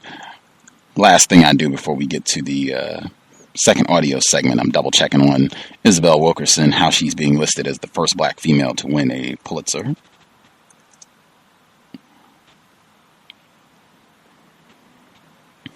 All right, let's see how they explain this here. Oh, okay. First black female to win Pulitzer Prize in journalism. There are quite a few other black. Toni Morrison, I think even Gwendolyn Brooks also won a Pulitzer, but she was the first black female to win for journalism. So I'm glad we got that clarification for the specifics. They do have lots of different categories for who gets the Pulitzer. Cool. If nobody has any other comments, anything they want to bring up before we get to the second segment, if you didn't get to share, nothing stood out, you can jot it down. We can get it on the second segment. Everybody, I'm assuming, is good. Right on. We'll go ahead and get started with the second audio segment. Isabel Wilkerson. The warmth of other suns should have ample time to participate during the second portion. If anything sticks out, I'll give the number again so folks can chime in during the second audio segment. Here we go with number 2, Context of White Supremacy, the warmth of other suns. Persing did not know precisely where he would end up or how, but he knew at that moment that he would never live in another country Jim Crow town again. He would do whatever it took to get as far away as he could. That bug got in me, Persing would later say. I wanted to get out. Shadows still hung over him. His big brother Leland was rarely in class, but was a 4-letter man at Morehouse and a star pitcher on the baseball team. The Spelman women called out his name on the yard. And then there was Madison, his oldest brother. Madison still hung over him from afar. Madison was a doctor. Madison sang. Madison dressed. The women loved Madison. So you hit school, Persing would remember years later. And that's Foster's brother. That's Foster's brother. It's hard to be the little one. You fighting for identity, and everybody discussing everything you did. And when it was bad, they blew it up. Persing threw himself into the one thing that brought him the most attention. He had a voice as rich as an organ, so he joined the school choir. He started singing solo at the Christmas concert at Sisters Chapel at Spelman and made a name for himself. In time, people didn't ask about Leland and baseball as much anymore, or about his brother, the doctor. In his senior year, sometime in 1939, Persing arrived for choir practice one day when the head of the music department, a man by the name of Harold Stotford, called him over. They stood in the rehearsal room as students gathered to practice. "Foster, wait here a minute," Professor Stotford said. "I want you to meet this young lady." A young woman of modest dress and perfect manners stepped forward. She was a gifted pianist and a newer member of the choir. She was the color of the buttermilk he used to make with his mother and had brown hair brushing her shoulder. She looked out from wire-rimmed glasses that were an accurate barometer of how studious she was. Persing recognized her instantly. She could have been a celebrity on campus had she not had the breeding and sweet nature not to make a fuss of her position. She was the beloved only daughter of the president of Atlanta University, the campus's graduate school, and was well known to anyone with the least awareness of social standing. Her name was Alice Clement. She was a sophomore at Spelman. Her family lived in a mansion high on a hill on university grounds. It was red brick with black shutters.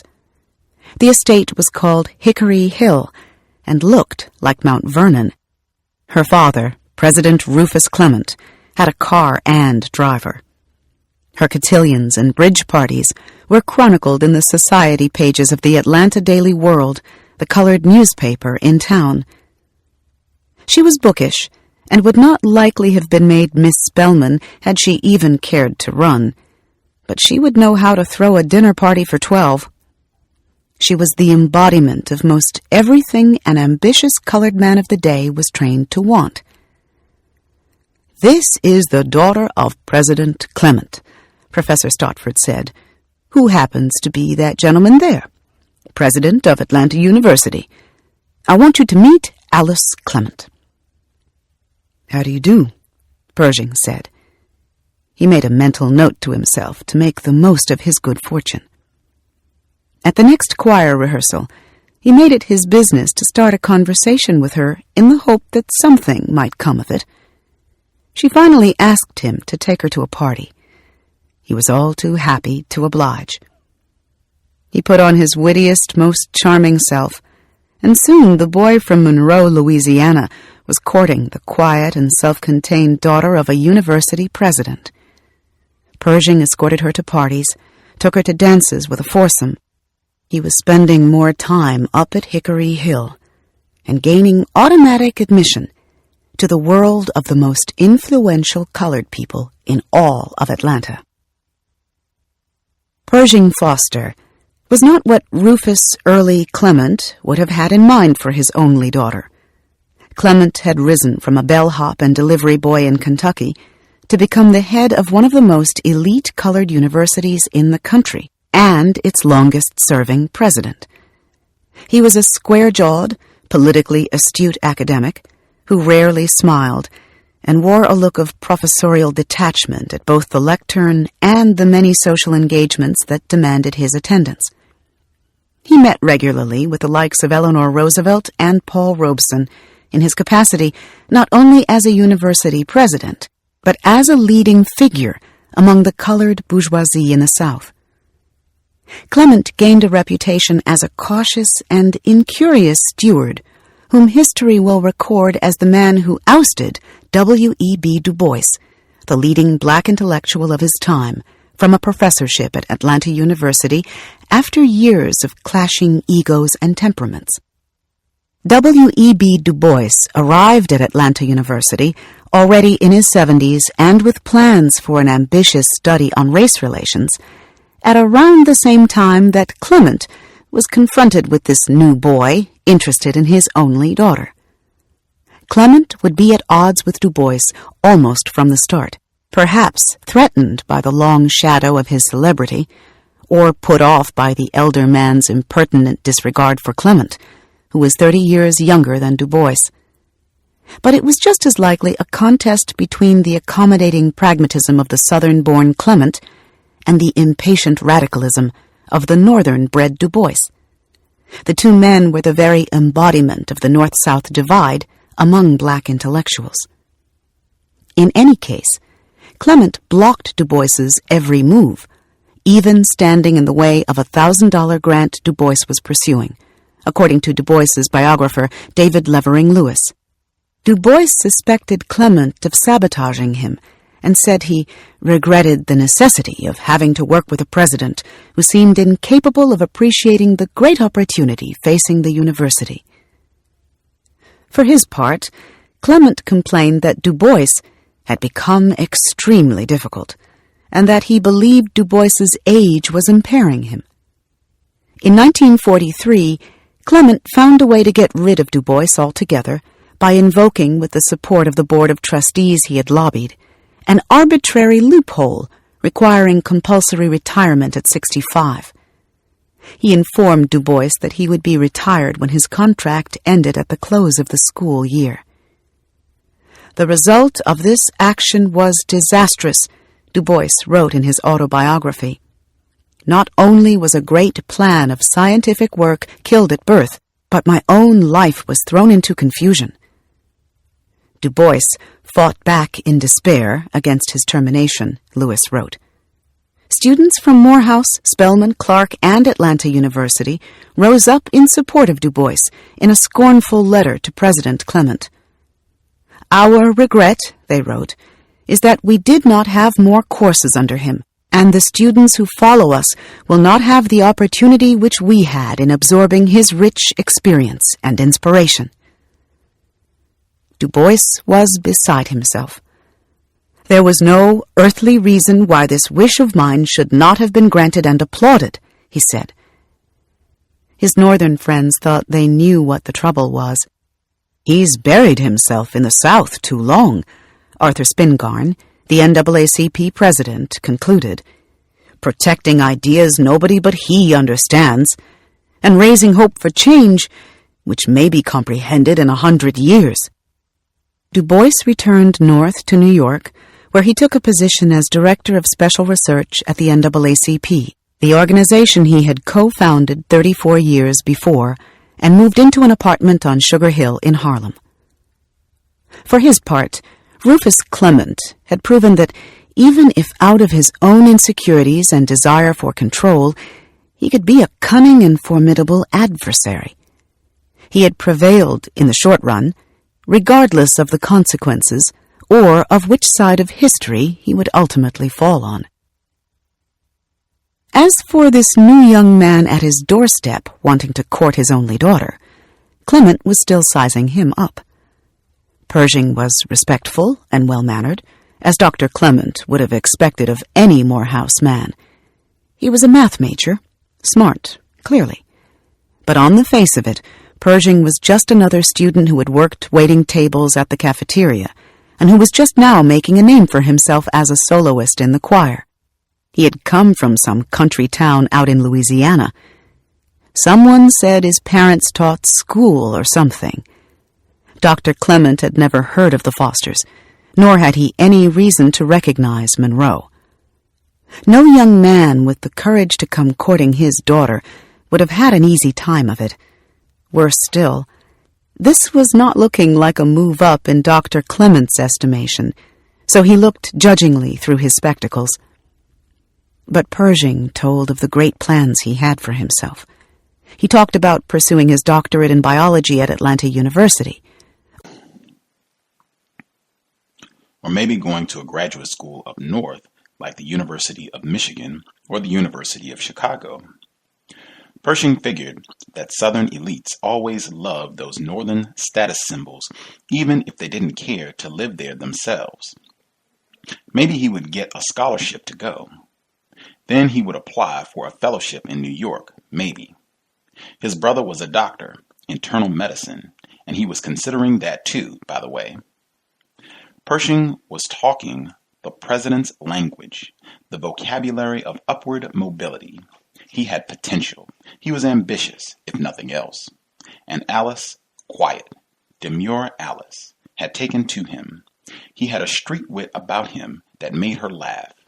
He was the life of the party she never was, and she seemed content to bask in his light. Pershing graduated Morehouse with a major in math and a minor in biology in the spring of 1939 and sang solo at commencement. He took up graduate studies at Atlanta University while Alice completed her time at Spelman.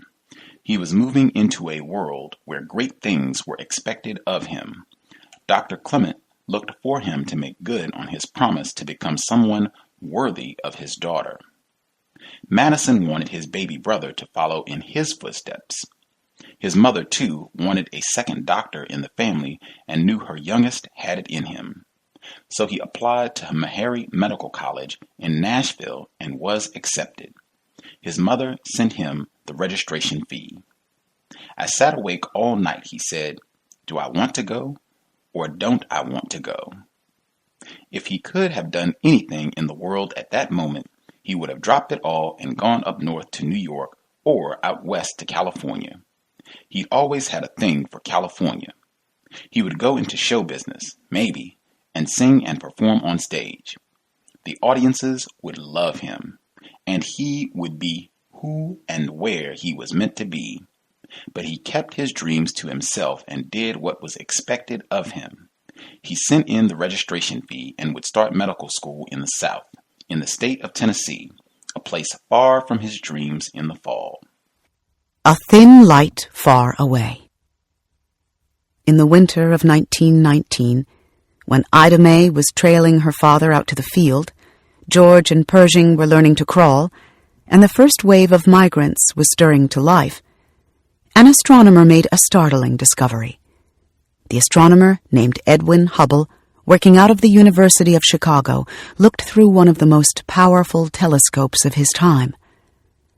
What he saw would eventually become the most significant astronomical find of the century, and would come to parallel the awakening of an isolated people in his own country. It would confirm what for generations had been whispered of, but dismissed as impossible. It occurred near the start of a long pilgrimage of Americans seeking to escape their own harsh, known world. Hubble identified a star that was far, far away and was not the same sun that fed life on Earth. It was another sun. And it would prove for the first time in human history that there were galaxies other than our own, that the universe was much bigger than humans had ever imagined, that there were, in fact, other suns. The Awakening. You sleep over a volcano which may erupt at any moment. Laura Arnold, describing the South in a debate on the merits of migration 2 weeks before she herself left North Carolina for Washington, D.C. I'm in the darkness of the South, and I am trying my best to get out. Oh, please help me to get out of this low-down county. I am counted no more than a dog. Help me, please help me. An unidentified letter writer from Birmingham, Alabama. Chickasaw County, Mississippi, late September, early October, 1937. Addie B., who lived down the road on the same plantation as Ida May, rose early to feed the turkeys at her cabin across the field. Addie B. always fretted about her turkeys. She looked all over and called out to them. But there was no clucking or nipping or kicking of dust. The yard was barren. The turkeys were gone. Mr. Ed, the boss man over all of them, would be coming for his turkeys soon to sell in time for Thanksgiving. There would be no explaining the disappearance to Mr. Ed. The economics were simple. The turkeys were money when money was the one thing nobody had. The punishment? She did not want to think about the punishment. Besides, she had an idea of what happened to her inventory. She decided to tell Mr. Ed her suspicions before he could ask. Mr. Ed rounded up some men. Later that night, around 9 or 10 o'clock, the pounding started on Ida May's door. It was like the sound of wild dogs trailing raw meat. It seemed far away at first, and then it drew closer, mad fists beating the bare face of the cabin. The cabin was dark, and Ida May was asleep. She was alone in the house with little Velma and James and her sister-in-law Indiana, who was meek and of little help. Her husband was not yet back from his errands in town. She threw back the coverlet and fingered the sides of the walls to get to the front door. She stumbled past the two little ones, who were by some miracle still asleep, stepped around the hearth and between the two beds on each side of the door. Indiana, in the bed closest to the ruckus, got up to follow her and stood behind her and watched. Ida May cracked open the door and saw the men, 4 or 5 of them with chains and shotguns. She recognized the boss man, Mr. Ed, and she recognized his friend, Mr. Willie Jim, another planter, but could not make out the faces of the others standing before her in the middle of the night. She tried to dispense with them, told them her husband wasn't in, and she didn't know when he would be back. That wasn't why they were there. Willie Jim stepped forward to speak for them all. They wanted to know if Joe Lee was in her house. Joe Lee was her husband's cousin, who lived further down the road and would have had no business there that time of night, which is what she told them. He worked the land like the rest of them, and though well into his 20s, still lived on his father's farm. He had a reputation for taking things that weren't his. She said she hadn't seen him. "Joe Lee is in there, and we want him out of there." "What'd he do?" "That's all right. We want him out of there." They had searched the other sharecropper cabins. Somebody said they saw Joe Lee escape to her house. Willie Jim was getting agitated, thought she was ornery, disputing them like she was, and raised up his chain and drew it back to hurl at her. Mr. Ed stepped forward and told him not to. He liked George and Ida May, and he needed that cotton out of the field. "Don't you hit her," Mr. Ed said. "That's all right. Let him hit me," Ida said, stiffening herself. "No, he ain't gonna hit you now," he told her. Willie Jim stepped back, reminded of what they had come for. The men fanned out, their heavy boots clomping the old wood boards on the porch. They surrounded the house and ran toward the back door of the kitchen, the cabin's only other way out, and caught Joe Lee trying to get away. He had fled into the house as Ida May slept. He had darted past Indiana as she lay in bed in the front room, but Indiana was too afraid to tell anybody. "Why ain't you tell me you saw Joe Lee come through here?" Ida May asked her afterward. Then she thought about it and realized that if they had caught her in a lie, it would have been worse, and so the two of them concluded it was best that Indiana knew but didn't tell, and that Ida May didn't know and didn't lie. Ida May couldn't go back to sleep, and she couldn't wait for her husband to get back home. Finally, she heard a motor rumbling outside. She ran out to get him. "Get out! I got something to tell you." "What is it?" "They come and got Joe Lee out the house." "Who?" "Your boss." "I know Mr. Ed ain't did that." "They caught him trying to step out the back door." They stood absorbing what it meant and not knowing why it happened. "What way they went with him?" George asked. A part of him wanted to go and set things straight, try to talk some sense into his boss man. Ida May didn't want him to go. No good could come of it. She didn't see which way they went anyway, black as it was, and they had been gone a good while. Eustis, Florida, December 1941. George Swanson Starling. On the other side of the earth, at a harbor in Hawaii, a bomb exploded. It was at a naval base, Pearl Harbor. People heard it on the radio, not knowing what it meant. The United States was joining the war over in Europe. George Starling got notice to report for an Army physical. But the doctor looked him over and disqualified him on account of what the doctor said was a weak heart.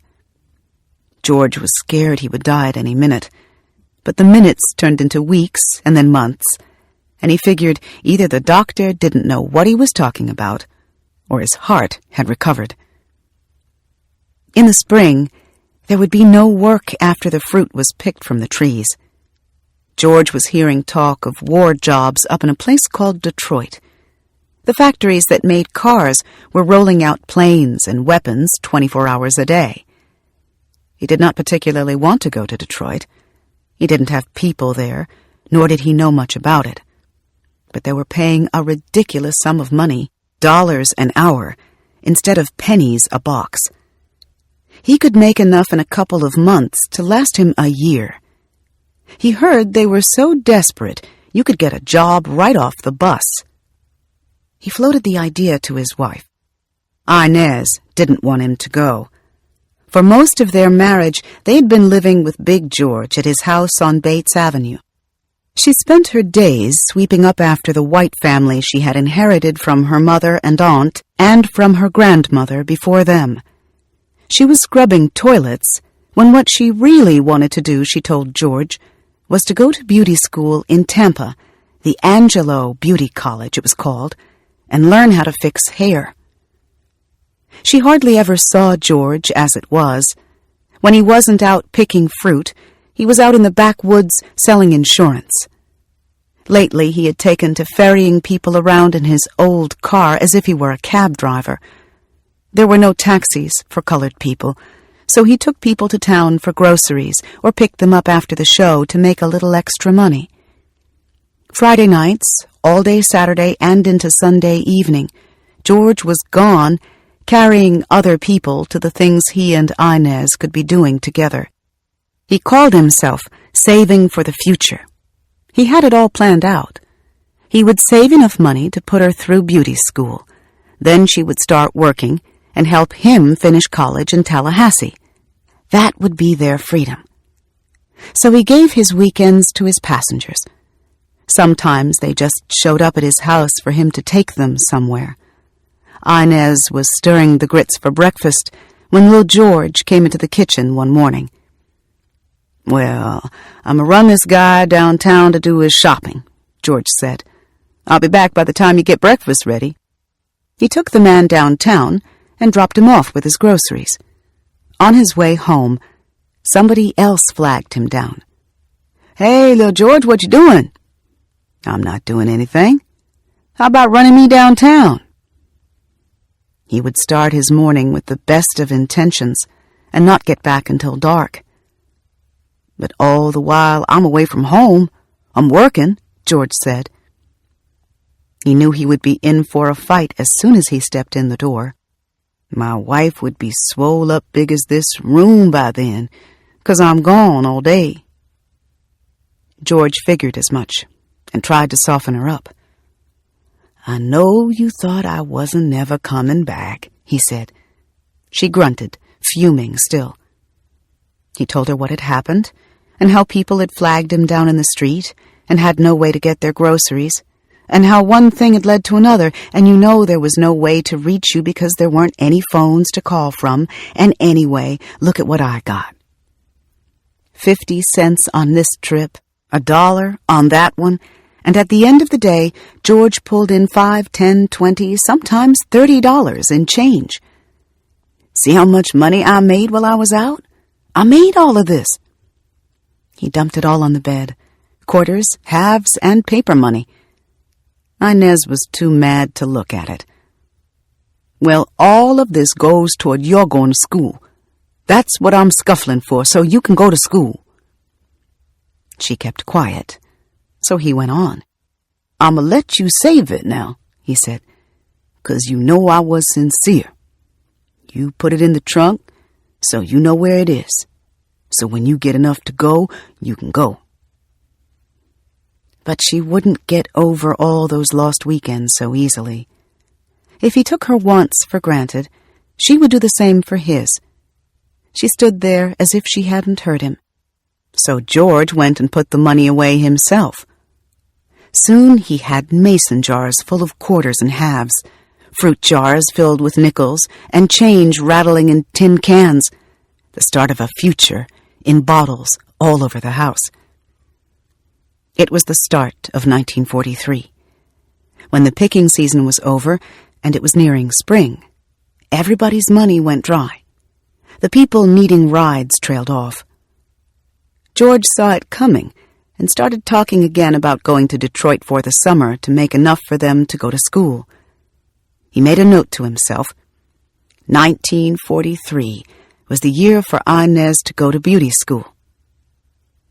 "When it gets a little bit warmer, when the fruit season is over," he told her, "I'm going to Detroit to work. Then I could send you to school. It's nothing to do around here during the summer, ain't no working. I can't even make no money hustling. So I'm going out to Detroit and work and send you to school." George had it all worked out. Inez just listened. The neighbors had been telling her to watch after her husband. He wasn't going to Detroit to work, they said. He was going to be with some woman, probably one of those school teachers he went to school with up in Tallahassee. Heard one of them was up in D.C. Bet he's going up there to be with her. He's not going to Detroit. Inez was quiet, so he repeated himself. "This year, you going to Tampa. I want you to go to school." "I don't want to go to no school. I changed my mind. I want to go to Detroit with you." "What you talking about? You've been preaching about Angelo Beauty School. Now you want to go to Detroit? You go on to beauty school where you wanted to go. You can always see the world. You can't always go to school. You're not going to Detroit with me. That's it." The neighbors would surely talk now. Some came up to George himself. "Why are you not letting your wife go with you? They say you're not going to Detroit, you going to D.C. He paid them no mind and caught a bus up to Detroit with his friends Sam Gaskin and Charlie Baller, whom they called Mud. The day he left, Inez was too mad and too hurt to say goodbye. She headed to work. "I hope you all take care of yourselves," was all she could manage. They made B-29 cargo planes at a plant in Hamtramck. George arrived in the late spring of 1943, and they put him to work on a jig making frame covers for the hatch doors and rudders of the cargo planes. They applied chemicals to the covers to make them strong but light. The chemicals were so flammable that anyone caught with a cigarette in his pocket was fired on the spot. George set about learning the job and adjusting to a gray concrete city he wasn't particular about when a cousin of his wife's showed up unannounced. That was the point. Inez had sent him to see if George was really there and not with some other woman. The cousin reported back that George was doing what he said he was, and only then could Inez feel halfway good about going on to Tampa to take a short course in beauty culture. George worked nights drilling holes around hatch door frames to attach the covers with screws. He had to bend or lie flat or get on his knees and twist himself to drill the holes straight. The place was swimming with communist sympathizers and alleged saboteurs, or so people said in the hothouse of wartime.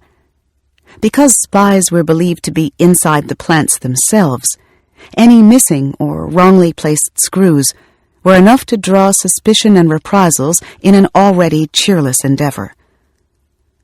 This made it a nervous, nerve-wracking situation, George would say years later. "You know, you drill in all kinds of ways, and you trying at your very best, and every now and then you're going to get a hole angle. It's not going to be right. But if you got too many of them, then you in trouble."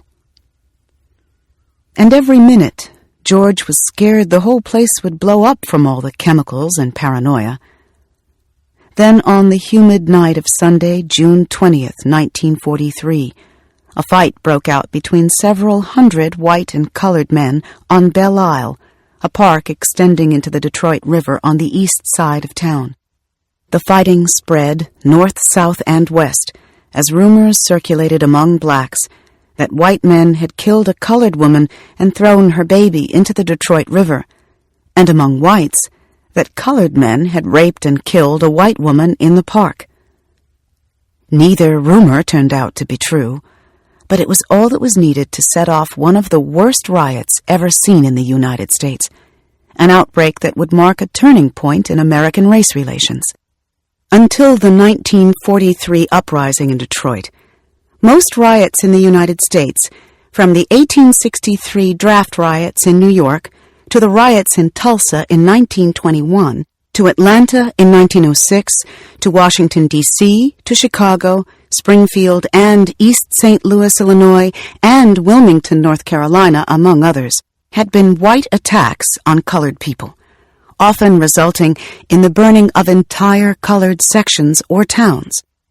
This was the first major riot in which blacks fought back as earnestly as the whites, and in which black residents, having become established in the city but still relegated to run-down ghettos, began attacking and looting perceived symbols of exploitation, the stores and laundries run by whites and other outsiders that blacks felt were cheating them.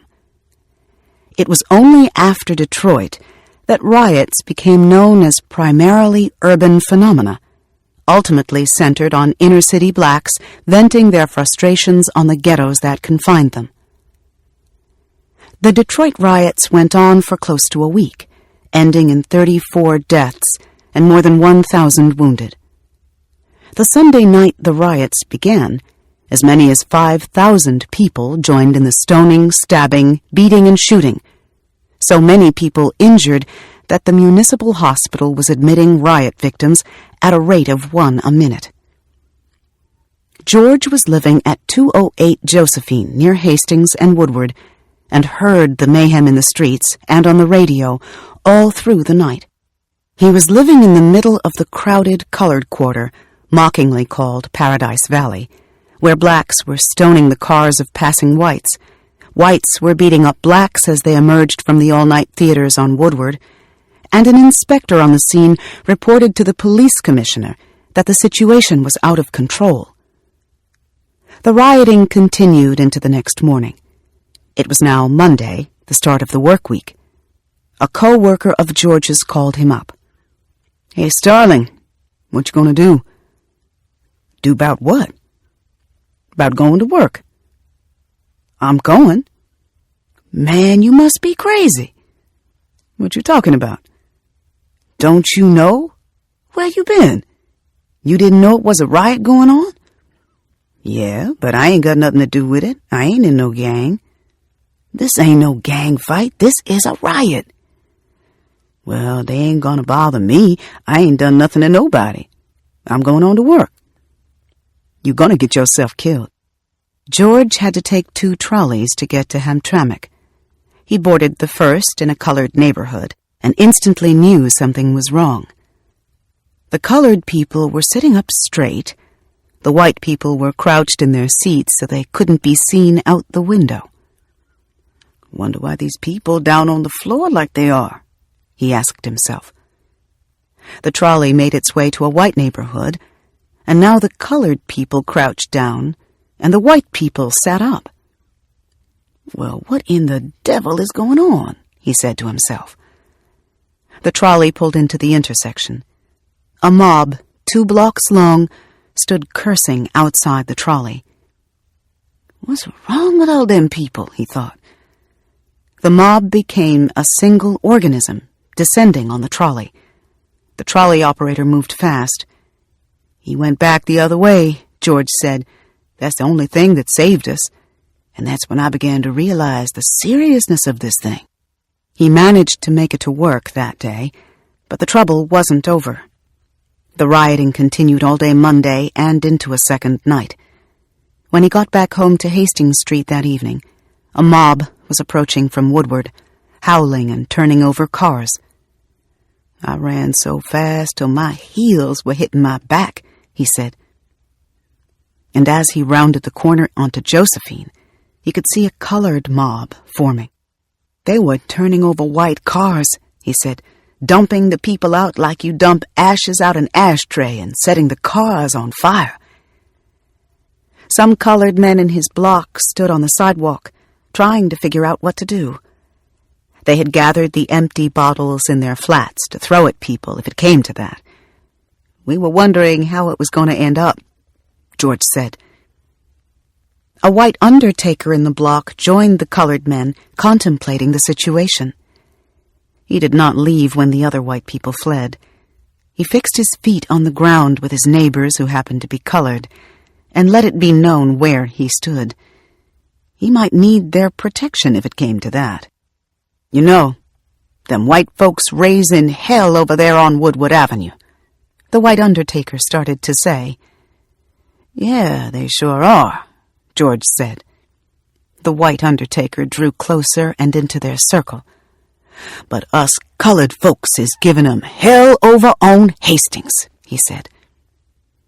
The colored men welcomed the new brother, and they all laughed at the meaning of that. George stood on the porch and watched the National Guard tanks with machine guns on top parade through the streets. He sat up all night looking out the window as they passed. He heard windows smashing, and then saw a man with a sofa on his back. Another one had a shoulder of meat. A third had about 5 or 6 loaves of bread in his arm. One morning, as the riots wore on, he passed a Florsheim shoe store while heading to work. People were grabbing shoes through the broken glass and running in the morning sun. A co-worker was with him and ran over to the store. "Come on, let's get some," he said. "Man, I don't want no shoes," George said. "I don't need no shoes like that." The friend went in without him, grabbed 2 shoes, and went tearing down the street. He was giddy until he looked at what he had. He had made off with 2 left shoes. "Now he gonna go back and try to find the mates," George said. George told him he was crazy. "No, man, these good shoes," his friend said. "If I find the mate to these shoes, I don't have to buy no more shoes for a good while." He went back in the store, and in that instant the police showed up and caught him in the act. They fired shots, and one hit him in the stomach. He later landed in jail. The looters took over after the mob cleared out. Within days, the freight trucks rolled up to Hastings and Josephine and all over Detroit and came to a stop in front of suspect stoops. Out came men in overalls pushing dollies, coming for the stolen merchandise. Minutes later, George saw a sofa come out of a 2-flat. Somebody had seen the tenants looting and told. When the time came to go back to work, George rounded the corner to get to the entrance and felt sick. "I got the feeling like I was walking into Alcatraz or Sing Sing," he said, "to begin a lifetime All right, Context sentence." of White Supremacy. Second audio segment. The number again, 760-569-7676. And the code, 564-943#. Press *6 if you would like to participate. Have about a little more than 30 minutes left to share any thoughts folks have on the second portion of the book.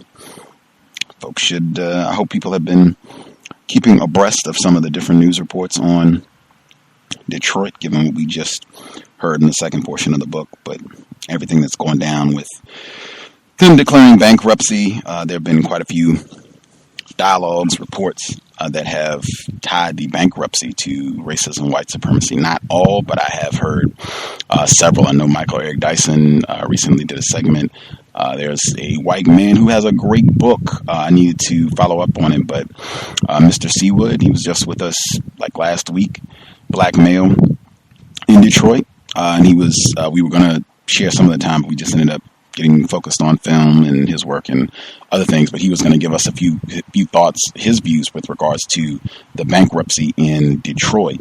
And he told me, he shared a book with me that a white man wrote about the riot, the 1943 riot in Detroit, just mentioned, and how that has continued to shape the city of Detroit and how that's even impacting the so-called bankruptcy that they're experiencing right now. See if we can follow that up. But yeah, hopefully people are keeping that in mind with everything they just heard. Anywho, number again, 760-569-7676, and the code is 564-943#.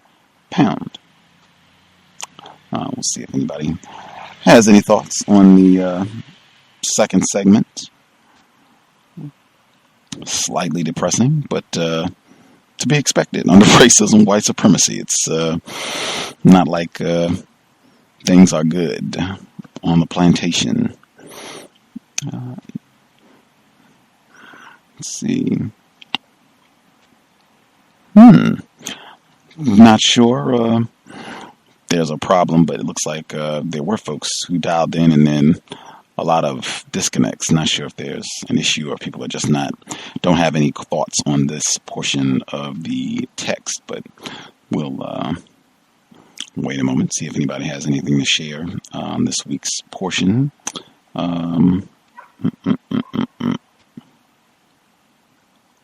See, looking some of the things that I picked out.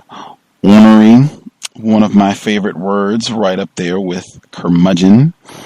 Rewinding back again, I would give out the page numbers, but they just wouldn't be of any benefit.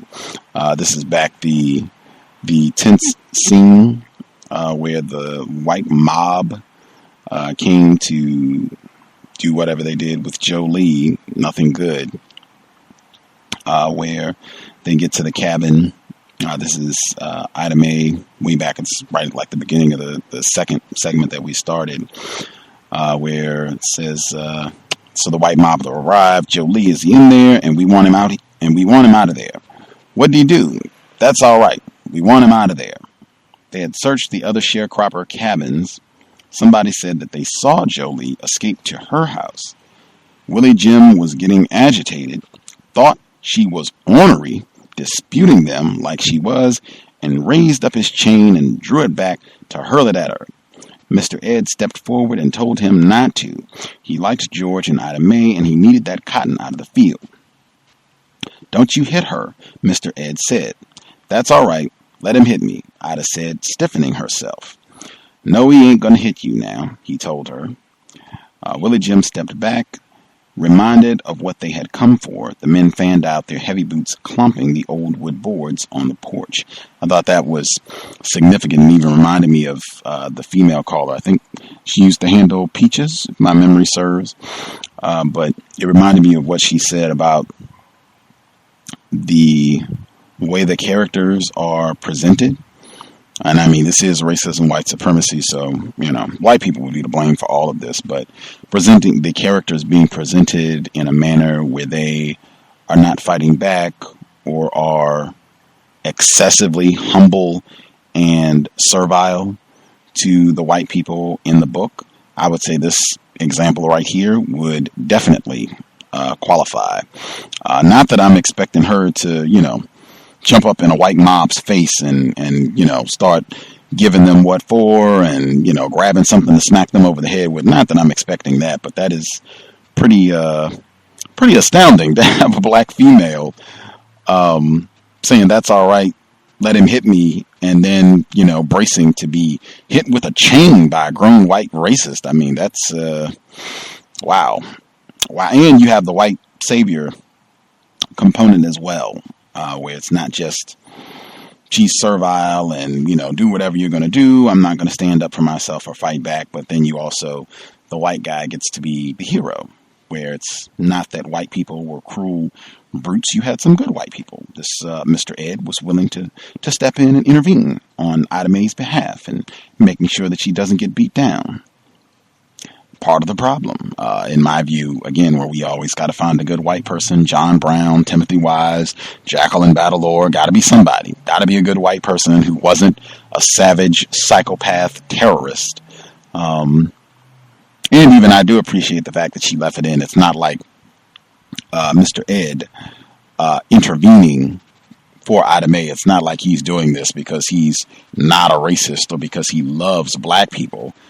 Hey, I need these niggas to get my cotton. I can't have you out brutalizing these folks. I'm going to need them to get out and pick and work, so I can get this dough.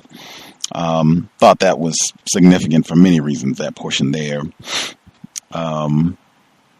Even the portion about them, I guess, talking about this and concluding that it was for the best, that they did not see or didn't know that Jolie was in the house. Then she would have been in a position of lying to these white people, and then maybe they would have got in trouble, more trouble with these white people. I thought that was pretty interesting as well. just, I mean, terrible situation, all white people to blame, but just wow, like, even what to do in that sort of situation. Do I lie? Do I pretend I didn't see him? Do you go tell everybody? Terrible circumstances all the way through. Let's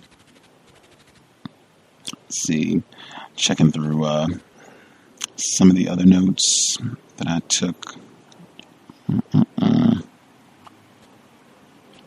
Oh, Mr. Springham, I'll double check. Nobody has any notes. Nobody has anything that stood out.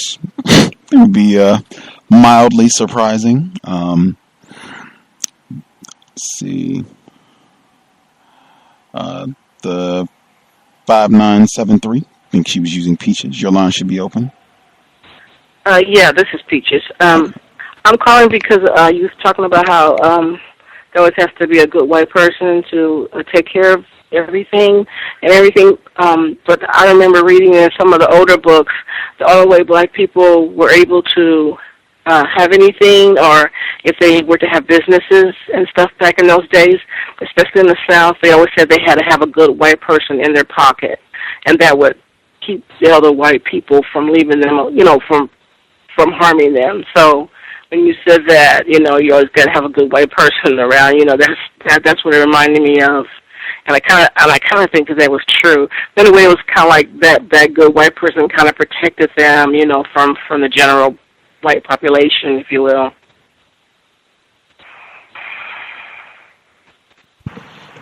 Absolutely. I've heard, I think Mr. Fuller, one of the movies that he loves to quote is Casablanca, older one, folks haven't seen it, where I've seen it. Sam, the piano player in the film, he has his good white person. I think it's Rick, who is the owner or proprietor at the club. Humphrey Bogart. Yeah. And Rick Blaine, I think is the character's name, that he's the good white person for Sam. He's there to look out and make sure that nothing happens to him, and he's taken care of. They've been traveling together and all that good stuff. And he was saying, yeah, Sam, he had better stay with Rick. Get separated. Anything could happen. They definitely, in under racism, white supremacy, I can definitely understand how being a victim of racism, if you have a white person that you think is quote unquote a friend, or at least is not hostile to you, they definitely can be a major resource in making things happen. Like you said, for getting a business or keeping you alive in certain cases, and Ida Mae's keeping her from being beaten with a chain. But these folks are still racist. The thing that I get, that I have concerns, is frequently when these people are presented, it's as though they are not racist, and that is definitely not the case. That's why I was glad, even Miss Wilkerson, I was glad she pointed out that Mr. Ed, who intervened, hey, I need these folks to go out and get my cotton, man. Don't be beating up my slaves. They got to do stuff for me. And I think that's the point that gets lost frequently. These white people are not doing this out of altruism. Right. Yeah. I was wondering if a lot of black people that date and or marry white people feel safe when they go out in public with these white people, because they might feel that they're, protected by these white people. I think nothing could be further from the truth, but I just wondered if they feel like that, I don't know. I'm trying to think of, I have to ponder on that one, see if I can recall some of our guests that they've talked about that. I think I do recall some of our guests saying that they feel like they've had that bit of white protection from their partner, that they can intervene and, kind of get the white people in line if they're being racist or what have you. They have somebody white who will, be their shield, so to speak, from other racist white terrorists. But that white person is still a racist, so. Yeah, right. I thought the section where they were talking about W.E.B. Du Bois and his tenure at University of Atlanta, I thought that was pretty interesting as well. Particularly him ultimately being fired or let go or forced, I guess, to retire using this age loophole. I thought all of that was very interesting. Could be an illustration of anti-blackness. That was kind of the first thought that I had in my head. Like, oh man, this is Could be a really bad example of just black people bickering and squabbling with one another. Yeah, I was curious to see what folks had to say on that one.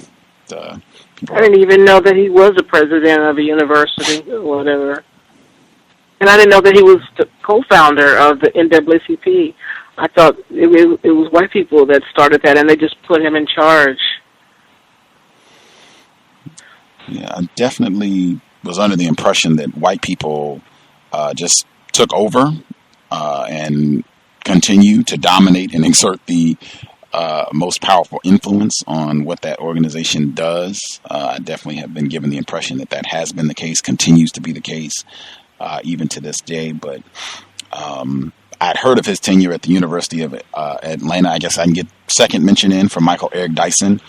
He was doing a panel discussion where he was being, I won't say chastised, but I think someone asked him why he was working at a predominantly white institution as opposed to an HBCU. And as a part of his response, he brought up the fact that Mr. Dubois, that he was not fired from Harvard because he relocated to Harvard after he was let go at University of Atlanta. But he mentioned how, he got fired from an HBCU, and he was using that as a part of his response as to why he was not at an HBCU. But yeah, this just the whole, every aspect.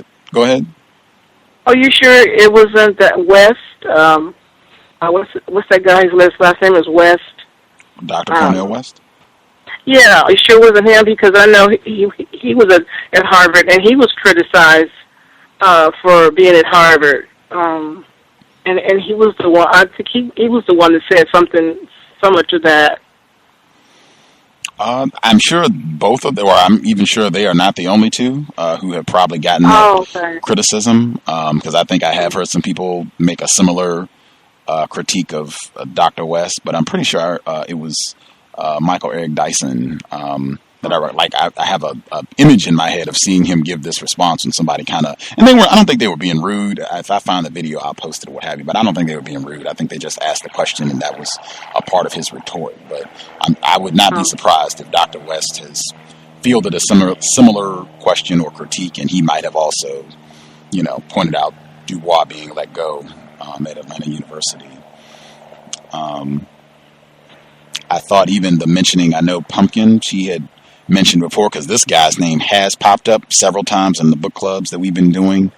The Warriors Don't Cry, I think the Little Rock Nine, I think they got the Arthur Springer NAACP award. This is a white guy, Arthur Springer, racist suspect.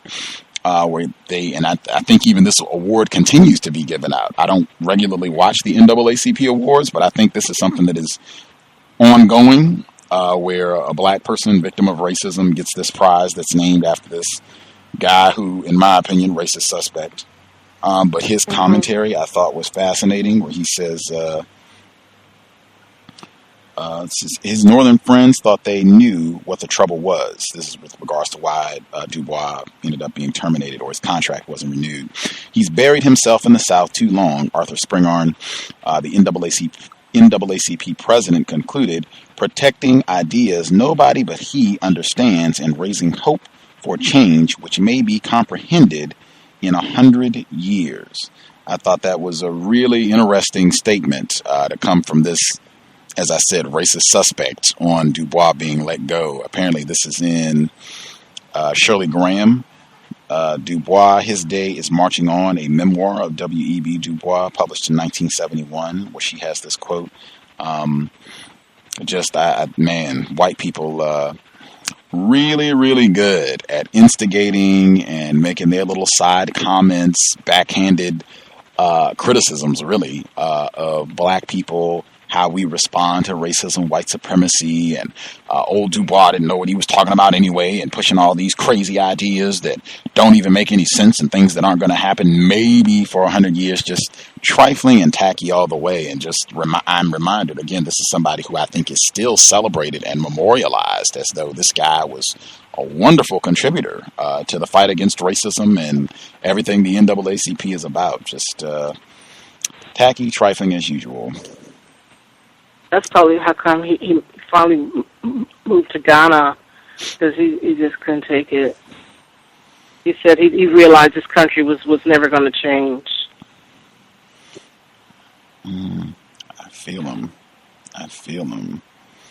Let's see, one of the couple other notes that I had pulled out. I know B. Moore, she had mentioned in the first audio segment where the dog was riding in the front seat and they had the black people riding on the back of this flatbed truck and falling off and being almost killed or maybe killed, who knows, and just being out in the weather and everything else.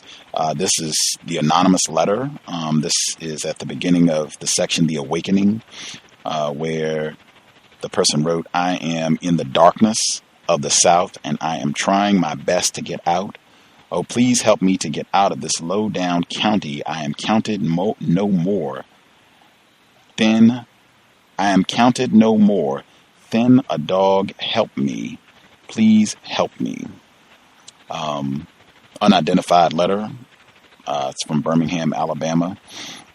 Once again, black people being treated worse than dogs, and even them recognizing, man, these white niggers and squirrels. I'm reminded on Niggers and Squirrels, previous program.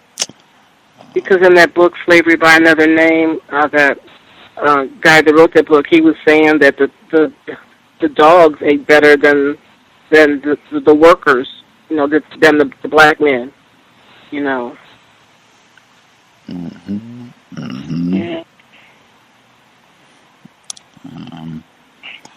Get out a few more of my notes since folks are quiet. I know if the participation is folks don't really have anything to say, or if they're not going to participate in the live program.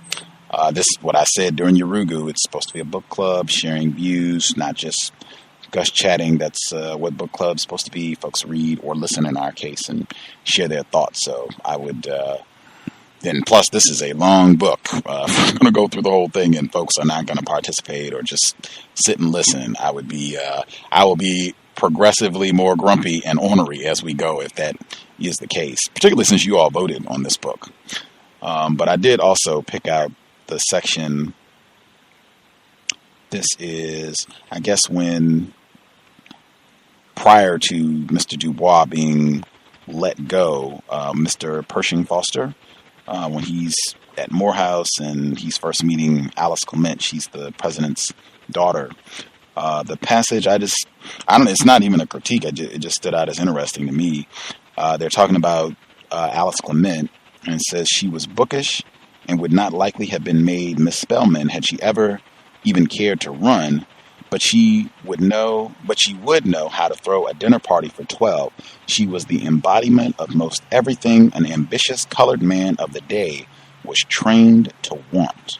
That last sentence in particular, it just really stood out to me with regards to a black male at that time being trained to want this particular type of female. It even had me thinking, who did the training? Did racists train black people to have this sort of attraction and desire this particular type of black female? Was this part of the training that you would get just by being a student at Morehouse or Spelman? It just was a profound sentence. Yeah, because she was the color of buttermilk. Yeah. Now that's where the real caste system was in this world and all over the country at that particular time. The light versus the dark-skinned black people. That was really a strict class, a caste system, and as quiet as it's kept nowadays, it's still much pretty like that. Black people try to pretend like it's not.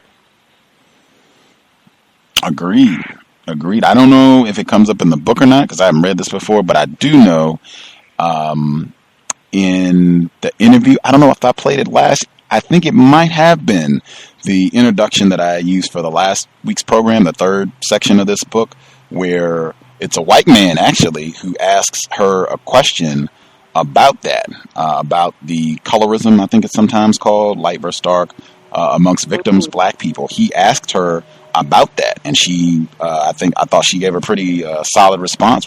I think she even references that as a kind of internal caste system. I think that was how she referenced it, an internal caste system amongst black people, victims of racism, in response to what white people were doing, and valuing light complexion skin and blah blah blah, and I think they did. They started off that passage by saying she was the color of buttermilk, as you said.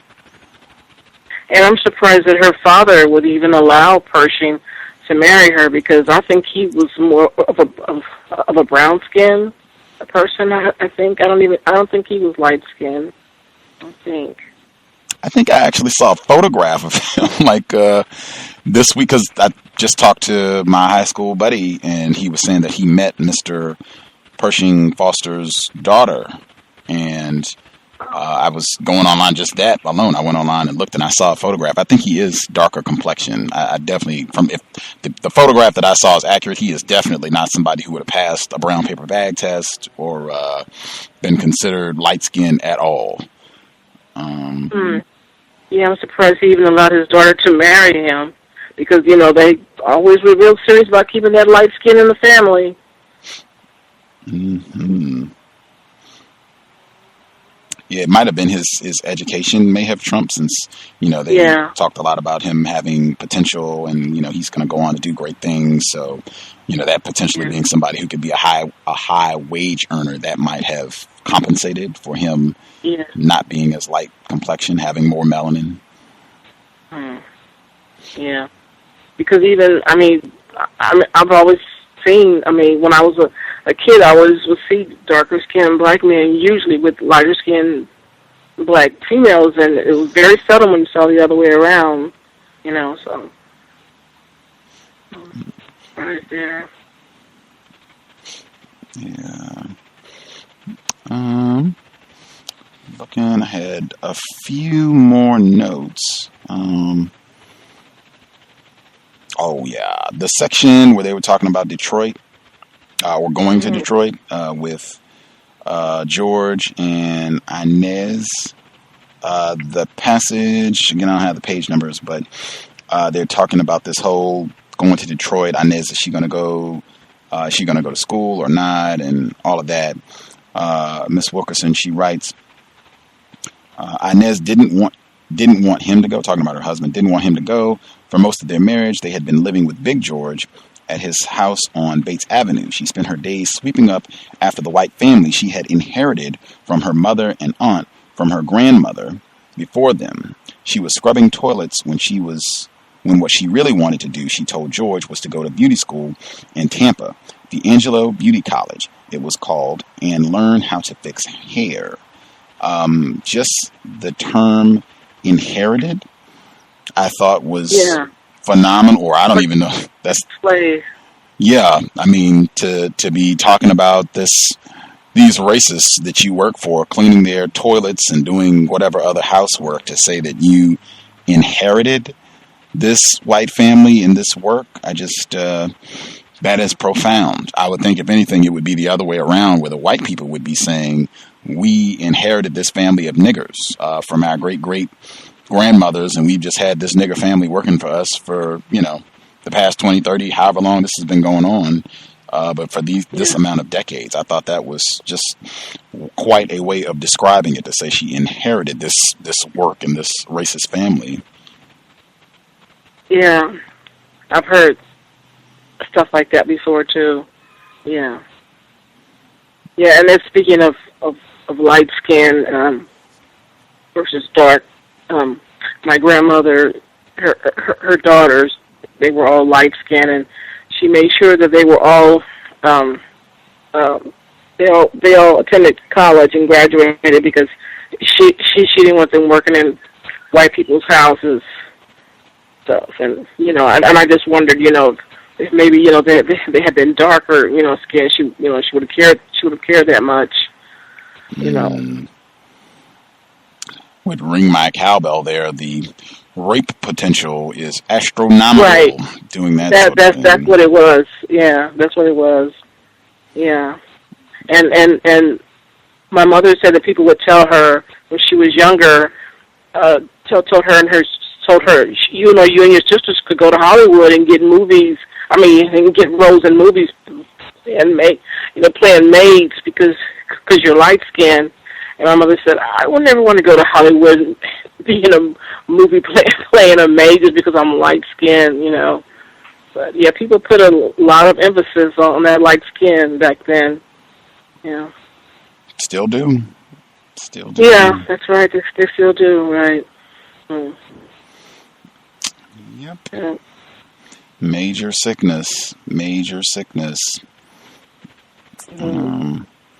That anti-black, I had mentioned it before. I was curious. I didn't know what people thought about the whole, how W.E.B. Du Bois and his exit from Atlanta University. I was also thinking of anti-blackness when they were talking about this is George Inez and him being gone so much because he's, I guess, just working as a cab driver, because he said they didn't have cab service for black people, so he's giving people rides to the store and all this other stuff to make money, so that he can save up and send his wife Inez. He can send her to beauty school, and then he's going to go work in Detroit. And all of the gossip, that's what I would call it, this gossip where it looks like other people are telling her that he's got some woman in D.C. and that he's not going to Detroit and he's messing around on her. And I mean, not that stuff doesn't happen. Totally it does. But it just seemed like, that just seems like a lot of anti-blackness to me, just encouraging.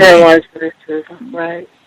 Yeah, just encouraging her to think the worst, that, you know, he's not going to do what he said, and this is just terrible. He's just messing around on you and all that. Like, man, just that was the first thing that popped in my mind. Anti-blackness. Yeesh.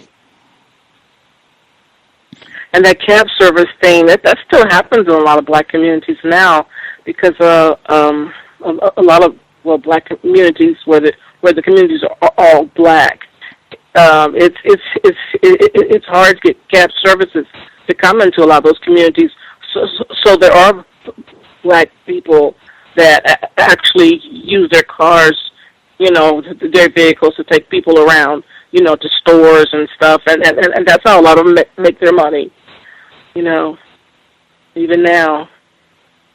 A lot of them overcharge, you know. I mean, I think it's terrible. A lot of them overcharge, and they really take advantage of the people who don't have vehicles. But a lot of them still do that now. I mean, it's just amazing how when you read that and you see where we are now, we really haven't progressed that much at all, you know. But some black people can't see that because they see, well, we got Obama in the White House and we got a black attorney general and all that, blah, blah, blah, whatever. But that doesn't mean anything, you know. Like you said, that's just racial showcasing. Mm-hmm. Yeah. That was, well, I'll hold my comment. The person that dialed in from a block number, do you have something you want to share? May I be heard? Yes, ma'am. I was just thinking, what stayed in my mind from today's portion of the book is when the young man went with his, I think, uncle to cut down a black man that had been lynched. And then I went back to last week when there was someone was traumatized. Oh, there was the black person that was being beaten and whipped and eventually killed by the white racist psychopaths, and how black people could hear this black man begging God to forgive the racist while they took his life.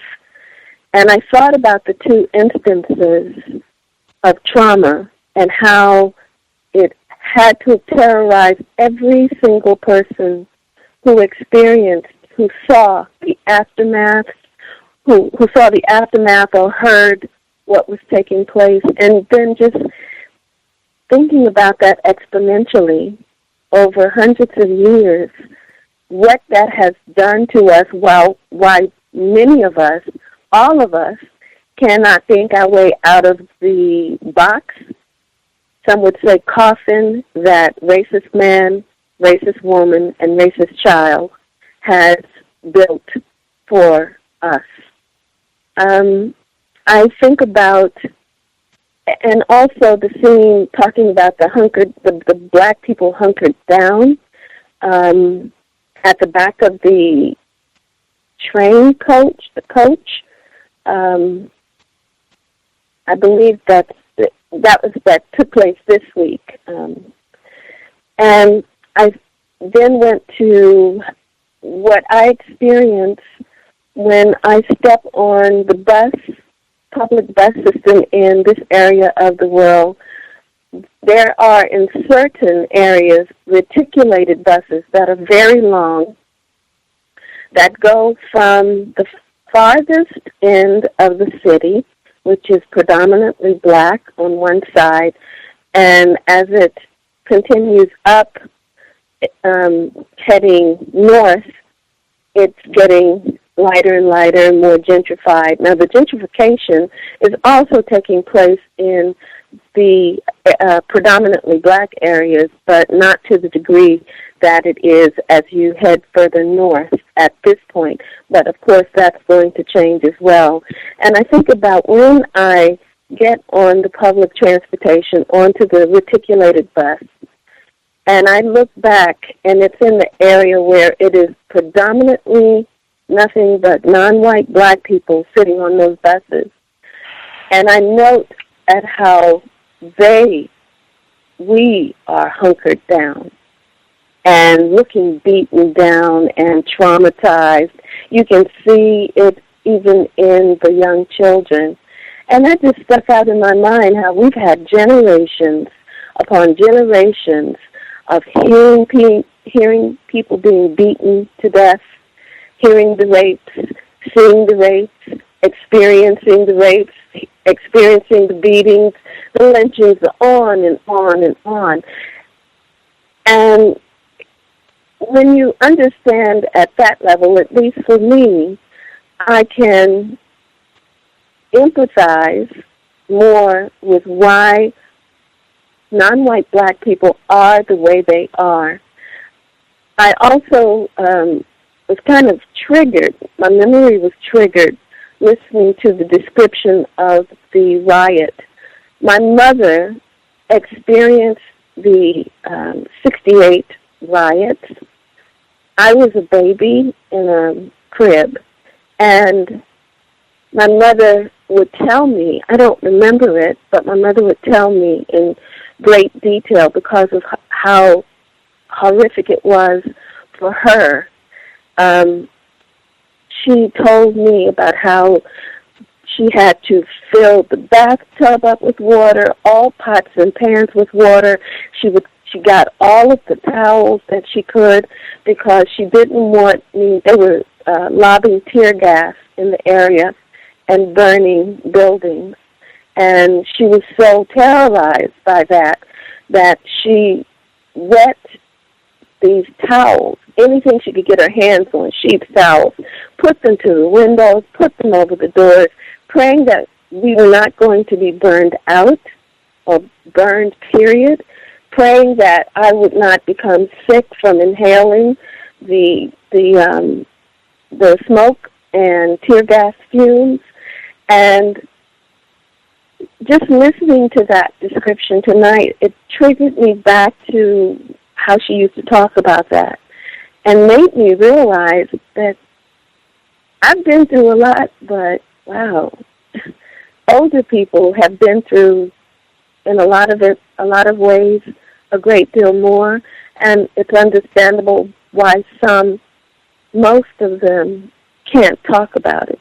And that's why we walk around, a lot of the younger people, absolutely clueless.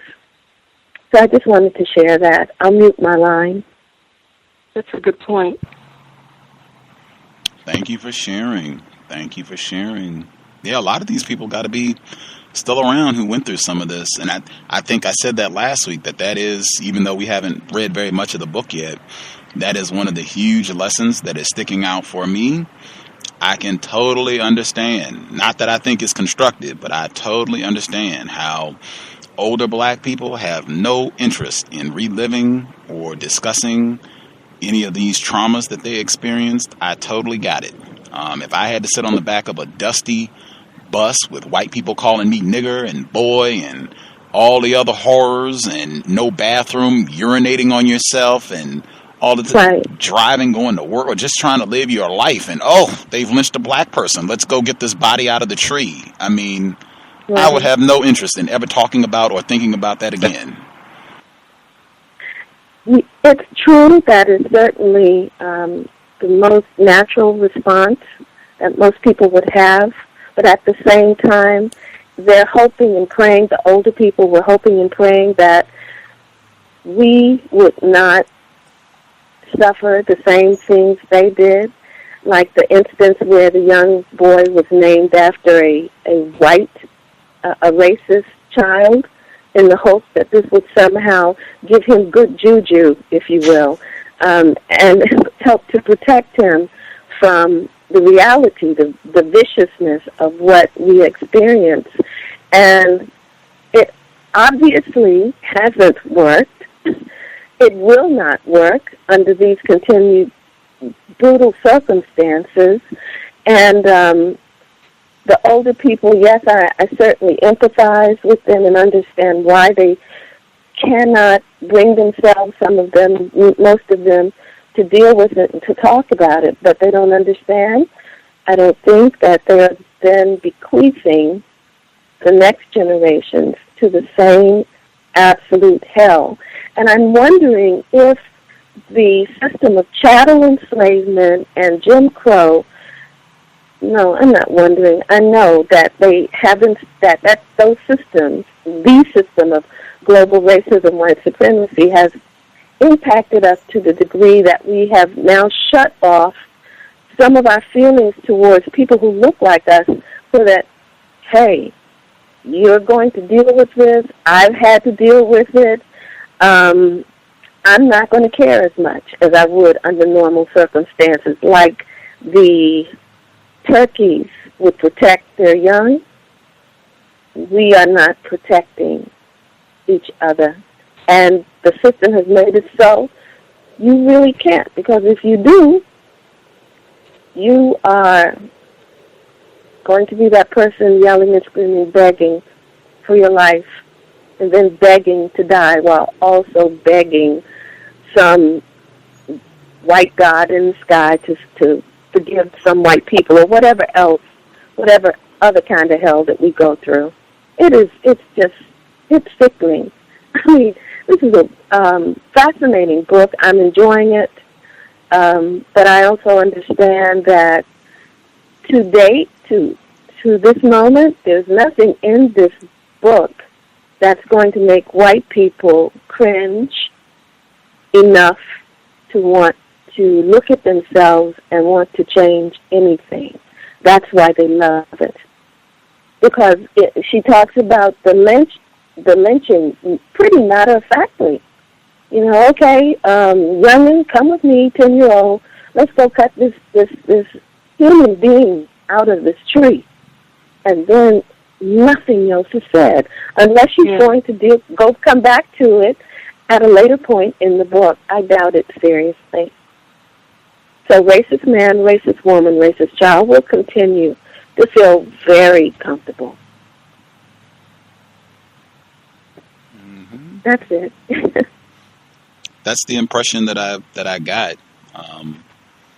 This was the introduction to last week's segment. There's a white man, like I said, in the audience, you have to visually see this to really appreciate. She's giving a presentation on her book. I don't think there was a non-white person in the audience. It was filled with nothing but white people. These white people look like they definitely would have been alive during the 68 riots and things that were going down in the 60s. Everybody in the crowd looked like they were 50 and up. But a white man got up and he said his son married a black person, black female, and he asked her, he said, I had Warmth of Other Suns, and I held it up with The Help, right? And he said, I don't remember Miss Stockett mentioning migration in The Help. And I mean, Miss Wilkerson, she gave a great response, right? In answering his question or what have you. But for me, that was so revealing that this white man would be holding up or comparing this book with all of the horrors that we've heard, and we've only heard a little snippet of the book so far, but all of the lynchings and everything else, beatings, going to beat a black female with a chain, and he's comparing and contrasting it with a white woman's work of fiction, where it's another white hero story, where this white woman, I can be a journalist and I can expose all these racists and make it better and get these black maids some money, and even my good old black nanny who helped me out. I mean, just the fact that he thinks of these two as being the same, or these are similar. It's like, for white people, this is not, oh my God, I can't believe we did this. And this is an old white man, so I mean, for him it would be accurate. I can't believe we did this to them. Oh my God, look at what not at all. It's, let me get some popcorn, let me get my candy and put my feet up. This is amazing. I am just loving it. The help, warmth of, it's all the same thing to me. It's just entertainment, seeing all the wonderful things that we've done to you niggers over the years. I think that is exactly how white people read this. Right, psychopathic to the very core. Yes. And to show that and just show that they are so subhuman, when they would have those lynching parties or whatever, they would make it would be a big town celebration. You know, they would bring their kids and they'd have picnics, and I'm like, this body is sprung up from this tree. The eyes are bulging out of his head. The tongue is hanging out. All the muscles are loose, and so you know, all the waste is falling from the body. And these people are sitting there on blankets with their little children, eating their food and laughing and pointing and running around and playing. I'm like, animals wouldn't even do anything like that. I mean, this sounds like something that is not even human. You know? It isn't human. Sorry. Right. I mean, because they would have it in the paper, you know, saying this Saturday or this Sunday after church we're going to be doing a lynching, you know, and everybody come on down and bring your kids and bring your food and your blankets and stuff, and you know, we're going to have a grand old time. And like, how can a human being react like that to a person's death? How can you do that to an animal's death? I'm sorry, go ahead. Sorry. I think that's one of the things that non-white black people and non-white people in general need to finally make peace with the fact that we're not dealing with human beings. We're really not. And I don't think that that's being cruel. All you have to do is look at their record, and you'll see what is truly cruel, what is the ultimate expression of cruelty. And sometimes we will, like, excuse when we say certain things like that. We really have to make peace within ourselves, and part of how we're not able to make peace is the religion thing, the Christianity and whatever else that keeps us from landing solidly on our feet, focused and clear in understanding just what Umar Abdullah Johnson said. They are our eternal enemies, period. You can say that. You don't have to be raging about it, jumping up and down, yelling and screaming. It's very clear. Very clear. They are my eternal enemies, period. And I don't feel any rise in blood pressure when I say it. I can look at them, I can talk to them, and I'm still very clear. You know? And I prefer not to talk to them. I prefer not to look at them. But at this particular time, in this area of the world, it's unavoidable. So, I mean, it's just really, we're the ones that have to change.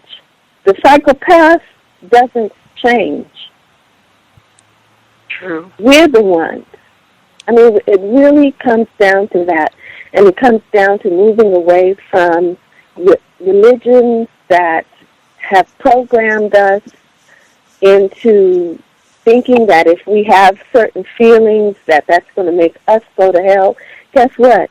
We're in hell now as far as I can see. From everything I've read and studied over the years, the hell is here for non-white black people.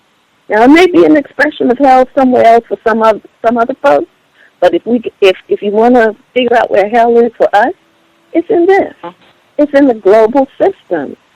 Yeah. I mean, it's really. I was thinking about the first time that I went deep south, deep south, going to visit my great-grandfather. My great-grandmother had already transitioned, and when I got there, you know, it was it was straight up country. It was they had the fields, they had a well, they had the country house, they had the animals in the yard, all of that. It was wonderful. I loved it. But then I'm a child going down there, and I don't have that consciousness that it takes to understand exactly everything that I'm looking at and have an idea of what the people have experienced in that environment. So my great-grandfather had taken me out into the yard and brought me a beautiful little white rabbit to play with. So I'm playing with this rabbit, and then, you know, he tells me, okay, run on off, and so I run on off with all the cousins and everyone else. And then later for dinner that evening, sitting at the table, we had country fried rabbit for dinner, or they had. And before we went into dinner, my great-grandfather had brought me a balloon, what I thought was a balloon, filled with a golden liquid. And the balloon was still a little warm. So I held the balloon in hand, and I was kind of moving it around. And then he took it from me, and then I ran on off. And then we had supper, rather, not dinner, but supper later that evening. And come to find out, it was the rabbit that I had played with that was on the dining room table for dinner. And that traumatized the heck out of me. It messed me up to the point I'm a vegetarian till today. It took years for me to become one.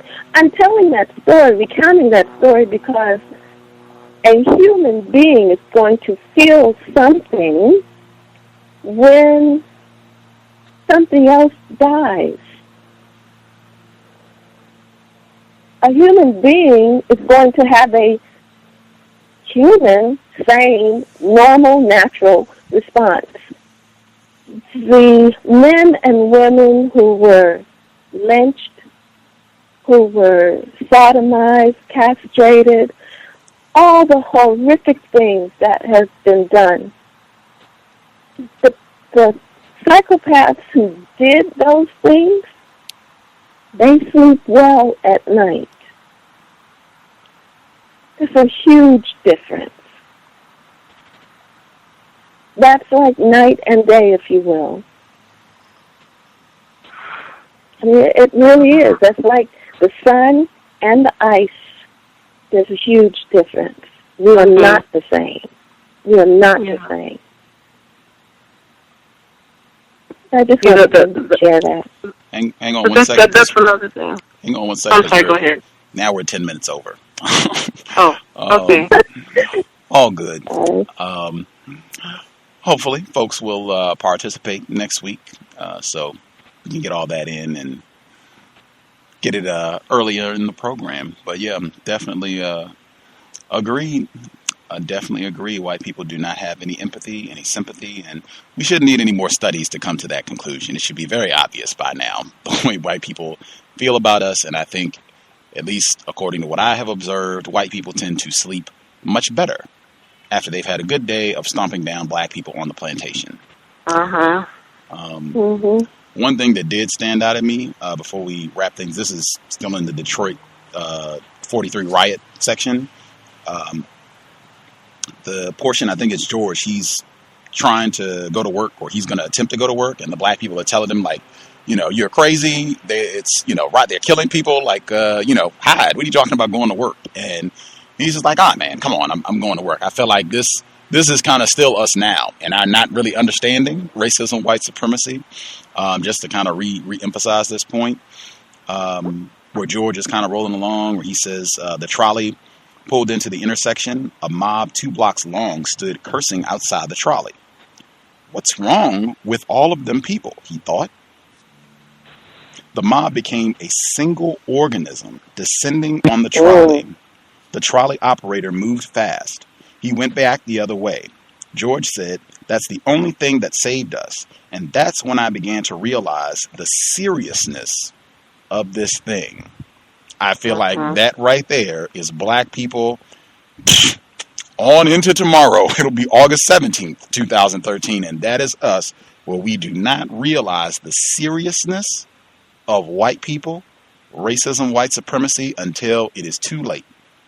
That is us every day, all day, as long as this system has been running. Hopefully we will make some changes to that. But once again, Dr. Kamal Kamban, we are very serious about not being very serious. And generally it has lethal, devastating consequences for us. We will be back tomorrow. Compensatory call-in, and Sunday, Dr. Frances Cress-Welsing will be back once again. We'll be going to the phone lines, try to go immediately. So if you dialed in when she was here a couple weeks ago and didn't get to ask your question or what have you, you wanted to follow up with something that she stated then, you should just dial in and get your hand up at the very beginning of the program. We'll try to go to the phone lines as soon as the program begins on Sunday evening at 7 p.m. Eastern, 6 p.m. Central, and 4 p.m. Pacific. Always good to hear from Dr. Welsing. Thanks for the folks who participated. I think we had all female callers today. Good hearing from you all. Hope it was constructive for people who listened in. And we'll be back next week. That'll be section number 5. Still pretty early in the book, but looking forward to hearing more material. I will do the prayer to wrap things up. Creator, please help us to understand and become serious with our thoughts, speech, and action, understanding that white people, racist man, racist woman, racist child, they are our eternal enemies. We should not be asking for remorse. We should not be asking that you touch their hearts.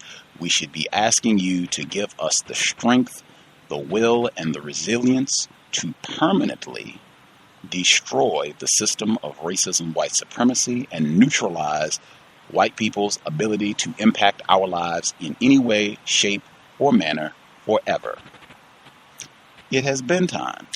Replace white supremacy with justice as soon as possible. Context of White Supremacy. Signing out. Thanks everyone for tuning in. Okay. I'm a victim, brother. No problem.